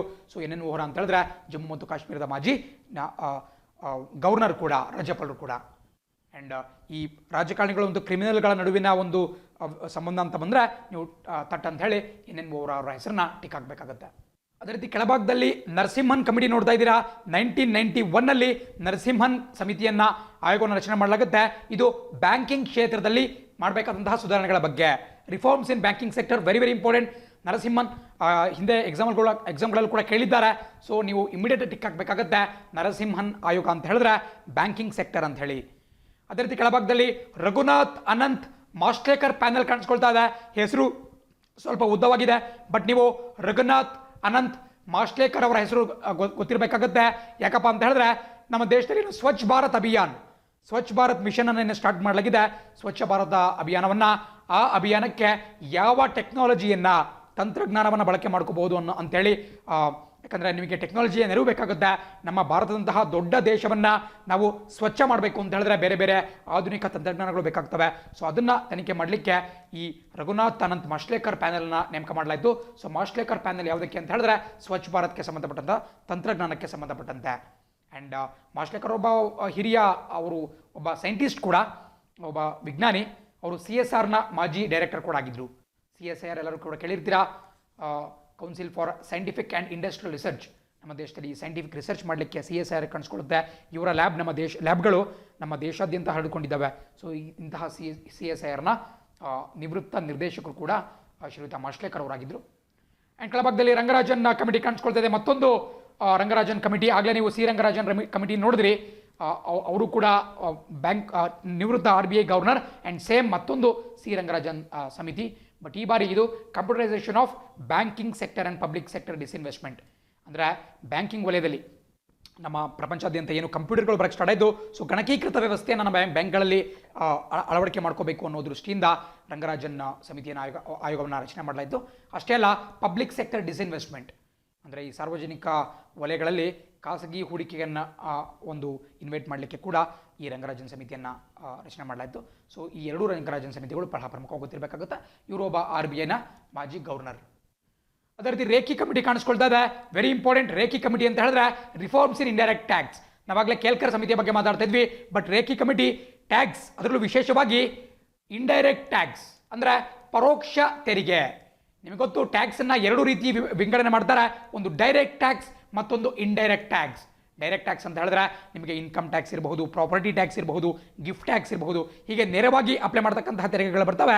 ಅದೇ ಇಂಡೈರೆಕ್ಟ್ ಟ್ಯಾಕ್ಸ್ ಅಂತ ಹೇಳಿದ್ರೆ ನಮ್ಮ GST ಇರಬಹುದು, ವ್ಯಾಟ್ ಇರಬಹುದು, ಮೌಲ್ಯವರ್ಧಿತ ತೆರಿಗೆ, ಅಥವಾ ನಾವೇನು ವ್ಯಾಲ್ಯೂ ಆಡೆಡ್ ಟ್ಯಾಕ್ಸ್ ಅಂತ ಕರಿತೀವಿ ಅದಿರಬಹುದು, ಸೆಸ್ಗಳಿರಬಹುದು, ಅದೇ ರೀತಿ ನಿಮಗೆ ಎಕ್ಸೈಸ್ ಡ್ಯೂಟಿಗಳಿರ್ಬೋದು. ಇವೆಲ್ಲವೂ ಕೂಡ ಇಂಡೈರೆಕ್ಟ್ ಟ್ಯಾಕ್ಸ್ ಅಥವಾ ಪರೋಕ್ಷ ತೆರಿಗೆಯಲ್ಲಿ ಬರ್ತವೆ. ಈ ಒಂದು ವಲಯದಲ್ಲಿ ರಿಫಾರ್ಮ್ಸನ್ನು ತರಬೇಕು ಅಂತ ಹೇಳಿ ರೇಖಿ ಕಮಿಟಿಯನ್ನು ಜಾರಿಗೆ ತರಲಾಗುತ್ತೆ. ಆ್ಯಂಡ್ ಅದೇ ರೀತಿ ಇತ್ತೀಚೆಗಷ್ಟೇ ಫೇಮಸ್ ಇರತಕ್ಕಂತಹ Raja Chelliah committee, very important. Raja Chelliah ಕಮಿಟಿಯನ್ನು ಕೂಡ ಇದೇ ತೆರಿಗೆ ಸುಧಾರಣೆ, ಟ್ಯಾಕ್ಸ್ ರಿಫಾರ್ಮ್ಸ್ಗೆ ತರಲಾಗುತ್ತೆ. Kelkar committee, Raja Chelliah committee, Rekhi committee ಎಲ್ಲವೂ ಕೂಡ ಗೊತ್ತಿರಬೇಕಾಗುತ್ತೆ. ಆ್ಯಂಡ್ ಕೆಳಭಾಗದಲ್ಲಿ ರಾಧಾಕೃಷ್ಣನ್ ಆಯೋಗವನ್ನು ನೋಡ್ತಾ ಇದ್ದೀರಾ. 1948 ರಾಧಾಕೃಷ್ಣನ್ ಆಯೋಗವನ್ನು 1948ರಲ್ಲಿ ಯಾವ ವಿಚಾರಕ್ಕೆ ಸ್ಥಾಪನೆ ಮಾಡಲಾಗುತ್ತಪ್ಪ ಅಂತ ಹೇಳಿದ್ರೆ UGCನ ಎಸ್ಟಾಬ್ಲಿಷ್ ಮಾಡೋಕ್ಕೆ. ನಾನು ಆಗಲೇ ಸ್ಟಾರ್ಟಿಂಗಲ್ಲಿ ಹೇಳಿದೆ ನಿಮಗೆ ಕೊಠಾರಿ ಆಯೋಗವನ್ನು, ಶೈಕ್ಷಣಿಕ ವ್ಯವಸ್ಥೆಯಲ್ಲಿ ಸುಧಾರಣೆ ತರಲಿಕ್ಕೆ ನಾವೇನು ಕೊಠಾರಿ ಆಯೋಗವನ್ನು ರಚನೆ ಮಾಡಿದ್ವಿ, ಅದನ್ನು ಡಿಸ್ಕಸ್ ಮಾಡಬೇಕಾದ್ರೆ ಯೂನಿವರ್ಸಿಟೀಸ್ ಗ್ರಾಂಟ್ಸ್ ಕಮಿಷನ್ ಬಗ್ಗೆ ಮಾತಾಡಿದೆ. ವಿಶ್ವವಿದ್ಯಾನಿಲಯಗಳ ಧನಸಹಾಯ ಆಯೋಗ. ಆ್ಯಂಡ್ ಈ ಆಯೋಗವನ್ನು ರಚನೆ ಮಾಡಿದ್ದೆ ರಾಧಾಕೃಷ್ಣನ್ ಆಯೋಗದ ಶಿಫಾರಸಿನ ಮೇರೆಗೆ. ಪರೀಕ್ಷೆಯಲ್ಲಿ ಇಂಡೈರೆಕ್ಟ್ ಆಗಿ ಕೂಡ ಕೇಳ್ತಾರೆ, UGCಯನ್ನು ಯಾವ ಸಮಿತಿಯ ಆಧಾರದ ಮೇಲೆ ರಚನೆ ಮಾಡಿದ್ರು ಅಂತ ಹೇಳಿದ್ರೆ ನೀವು ರಾಧಾಕೃಷ್ಣನ್ ಸಮಿತಿ ಅಂತ ಹೇಳಬೇಕಾಗುತ್ತೆ. ಬಟ್ ಪ್ರಸಕ್ತವಾಗಿ UGCಯನ್ನು ತೆಗೆದುಹಾಕ್ಬಿಟ್ಟು HEC ಎನ್ನುವಂತಹ ಹೊಸ ಆಯೋಗವನ್ನು ರಚನೆ ಮಾಡುವಂತಹ ಒಂದು ಕೆಲಸ ಕೂಡ ನಡೀತಾ ಇದೆ. ಅದನ್ನು ಕೂಡ ನೋಡಬೇಕು ಎಷ್ಟು ಮಟ್ಟಿಗೆ ಬರುತ್ತೆ ಅಂತೇಳಿ. Higher education commission of India, HEC. ಅದೇ ರೀತಿ 37ನೇದು SP ತಲ್ವಾರ್ ಕಮಿಟಿ. ಇದನ್ನು ಏನು ಲಾಸ್ನಲ್ಲಿರ್ತಕ್ಕಂತಹ, ನಷ್ಟದಲ್ಲಿರ್ತಕ್ಕಂತಹ ಸರ್ಕಾರಿ ಸ್ವಾಮ್ಯದ ಕಂಪನಿಗಳು, ಪಬ್ಲಿಕ್ ಸೆಕ್ಟರ್ ಅಂಡರ್ಟೇಕಿಂಗ್ಸ್ ಏನು ಬರುತ್ತೆ ಅವುಗಳನ್ನು ಪುನರ್ ರಚನೆ ಮಾಡಬೇಕು, ರೀಸ್ಟ್ರಕ್ಚರ್ ಮಾಡಬೇಕು ಅಂತ ಹೇಳಿ SP ತಲ್ವಾರ್ ಆಯೋಗವನ್ನು ರಚನೆ ಮಾಡಲಾಗುತ್ತೆ. ನಿಮಗೆ ಎಕ್ಸಾಂಪಲ್ BISL ಏನಿದೆ, Visvesvaraya iron and steel industries ಏನು ಬರುತ್ತೆ, ಇಂತಹ ಕೆಲವು loss making public sector undertakings ಏನಿದ್ದಾವೆ ಅವುಗಳನ್ನು ಇತ್ತೀಚೆಗೆ ನೀವು ನೋಡ್ತಾ ಇದ್ದೀರಾ. ಏರ್ ಇಂಡಿಯಾ ಅದು ಕೂಡ ಒಂದು PSU ಸರ್ಕಾರಿ ಸ್ವಾಮ್ಯದ ಕಂಪನಿ, ಅದನ್ನು ಕೂಡ ಡಿಸ್ಇನ್ವೆಸ್ಟ್ ಮಾಡುವಂತಹ, ರೀಸ್ಟ್ರಕ್ಚರ್ ಮಾಡುವಂತಹ ಕೆಲಸಗಳು ನಡೀತಾ ಇದ್ದಾವೆ. ಸೊ ಇಂತಹ ಒಂದು ಸಂಬಂಧಿತ ವಿಷಯಕ್ಕೆ SP ತಲ್ವಾರ್ ಆಯೋಗವನ್ನು ರಚನೆ ಮಾಡಲಾಗುತ್ತೆ. ಆ್ಯಂಡ್ ಕೆಳಭಾಗದಲ್ಲಿ 38ನೇದು K ಸಂತಾನಂ ಕಮಿಟಿ ಕಾಣಿಸ್ಕೊಳ್ತಾ ಇದೆ. ನೀವು ಭಾರತೀಯ ಸಂವಿಧಾನವನ್ನು ಓದಬೇಕಾದ್ರೆ ನೀವು ಏನು ಲಕ್ಷ್ಮೀಕಾಂತ್ ಪುಸ್ತಕವನ್ನು ಓದ್ತಾ ಇದ್ರೆ ನಿಮಗೆ K ಸಂತಾನಂ ಕಮಿಟಿ ಕಾಣಿಸ್ಕೊಳ್ಳುತ್ತೆ. ಇದನ್ನು ಭ್ರಷ್ಟಾಚಾರ ವಿರೋಧಿ ಕಮಿಟಿ ಅಂತ ಕರೆಯಲಾಗುತ್ತೆ. ಸೊ ಇದು ಕೂಡ ಬಹಳ ಇಂಪಾರ್ಟೆಂಟ್. ನಾವು ಆಗಲೇನು ಫೂಕನ್ ಕಮಿಟಿ ಬಗ್ಗೆ ಮಾತಾಡ್ತಾ ಇದ್ವಿ, ಅದು ಕೂಡ ಭ್ರಷ್ಟಾಚಾರಕ್ಕೆ ಸಂಬಂಧಪಟ್ಟಂತೆ.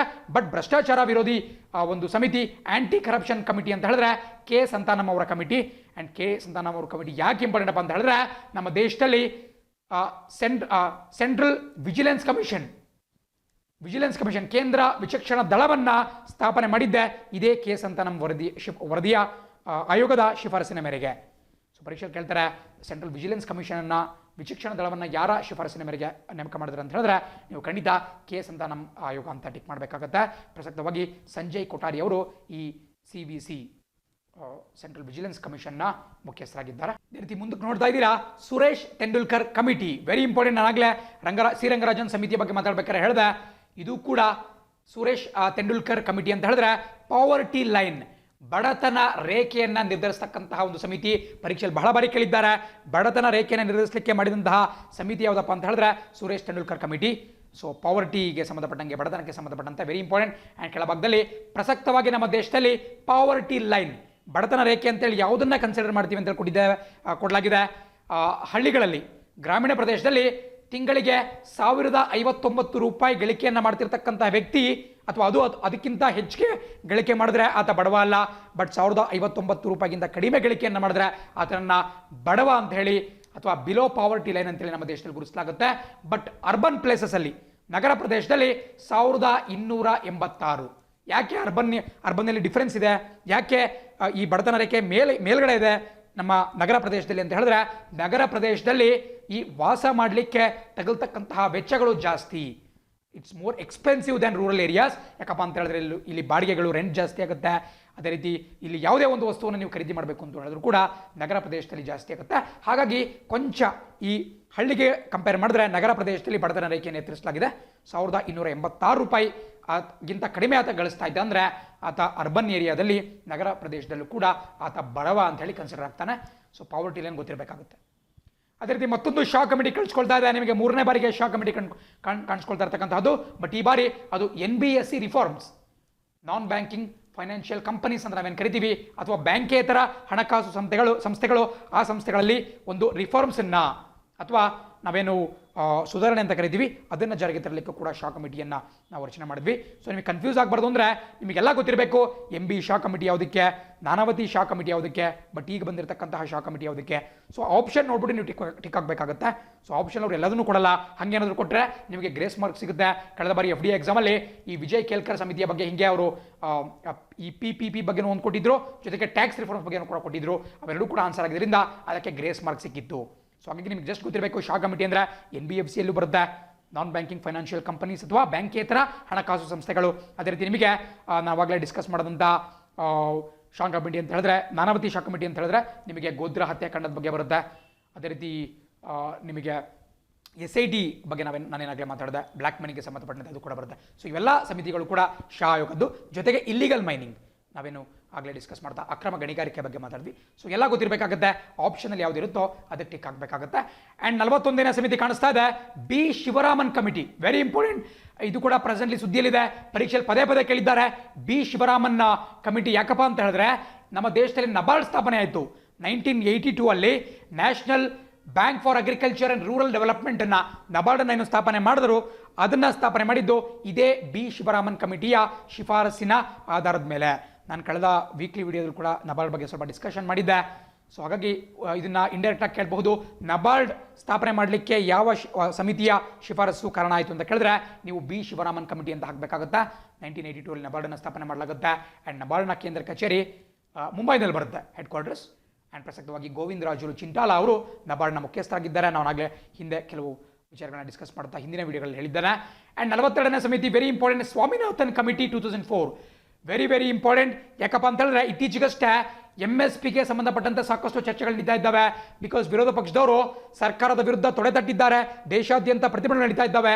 ಯಾಕೆ ಅಂತ ಹೇಳಿದ್ರೆ 2 ಹೊಸ ಫಾರ್ಮ್ ಬಿಲ್ಸನ್ನ, ಕೃಷಿ ಮಸೂದೆಗಳನ್ನು ಸರ್ಕಾರ ಪಾಸ್ ಮಾಡಿತು.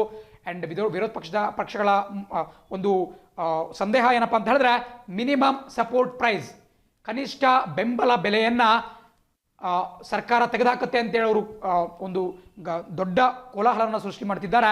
ಸೊ ಹಾಗಾಗಿ ನಮಗೆ ಸ್ವಾಮಿನಾಥನ್ ಕಮಿಟಿ ಬಹಳ ಇಂಪಾರ್ಟೆಂಟ್. ಯಾಕಪ್ಪ ಅಂತ ಹೇಳಿದ್ರೆ 2004ರಲ್ಲಿ ಜಾರಿಗೆ ಬಂದಂತಹ ಇದೇ ಸ್ವಾಮಿನಾಥನ್ ಕಮಿಟಿ MSPಯನ್ನು ಫಿಕ್ಸ್ ಮಾಡಿತ್ತು. MSP ಅಂದರೆ ನಾನೇನು ಆಗಲೇ ಹಿಂದಿನ ವಿಡಿಯೋದಲ್ಲಿ ಡಿಸ್ಕಸ್ ಮಾಡಿದ್ದೇನೆ, ಕನಿಷ್ಠ ಬೆಂಬಲ ಬೆಲೆ, ಮಿನಿಮಮ್ ಸಪೋರ್ಟ್ ಪ್ರೈಸ್. ಪ್ರತಿ ವರ್ಷ ಈ ಬೆಳೆಗಳನ್ನು, ಬೀಜವನ್ನು ಬಿತ್ತನೆ ಮಾಡಲಿಕ್ಕೆ ಮುಂಚೆನೇ ಸರ್ಕಾರ ಇದನ್ನು ಡಿಕ್ಲೇರ್ ಮಾಡಿಬಿಡುತ್ತೆ MSP. ಬಟ್ ಈ MSP ಅಂತಕ್ಕಂತಹದ್ದು ಅವರು ಬೆಳೆಯನ್ನು ಬೆಳಿಲಿಕ್ಕೆ ತಗಲ್ತಕ್ಕಂತಹ ವೆಚ್ಚಕ್ಕಿಂತ 1.5 ಪಟ್ಟಿರಬೇಕು. 1.5 times of cost of production cost, ಅದನ್ನು ಉತ್ಪಾದನೆ ಮಾಡಲಿಕ್ಕೆ ತಗಲತಕ್ಕಂತಹ ಖರ್ಚಿಗಿಂತ 1.5 ಪಟ್ಟಿರಬೇಕು ಅಂತ ಹೇಳಿ ಶಿಫಾರಸು ಮಾಡಿದ್ದು ಇದೇ ಸ್ವಾಮಿನಾಥನ್ ಕಮಿಟಿ. ಇದನ್ನು ನಾವು ಕಮಿಟಿ ಆನ್ ಫಾರ್ಮರ್ಸ್ ಅಂತ ಕರಿತೀವಿ, ಅಥವಾ ರೈತರ ಮೇಲಿನ ಸಮಿತಿ. ಇದನ್ನು ಓವರಾಲ್ ಮಾಡಿದ್ದು ರೈತರು ಎದುರಿಸ್ತಿರ್ತಕ್ಕಂತಹ ಒಂದು ಸಂಕಷ್ಟದ ಕುರಿತಾಗಿ. ಸೊ ಪರೀಕ್ಷೆಯಲ್ಲಿ ಕೇಳಬಹುದು, ಇತ್ತೀಚೆಗಷ್ಟೇ ಈ ಕನಿಷ್ಠ ಬೆಂಬಲ ಬೆಲೆಯನ್ನು ನಿಗದಿಪಡಿಸಲಾಗಿದೆ.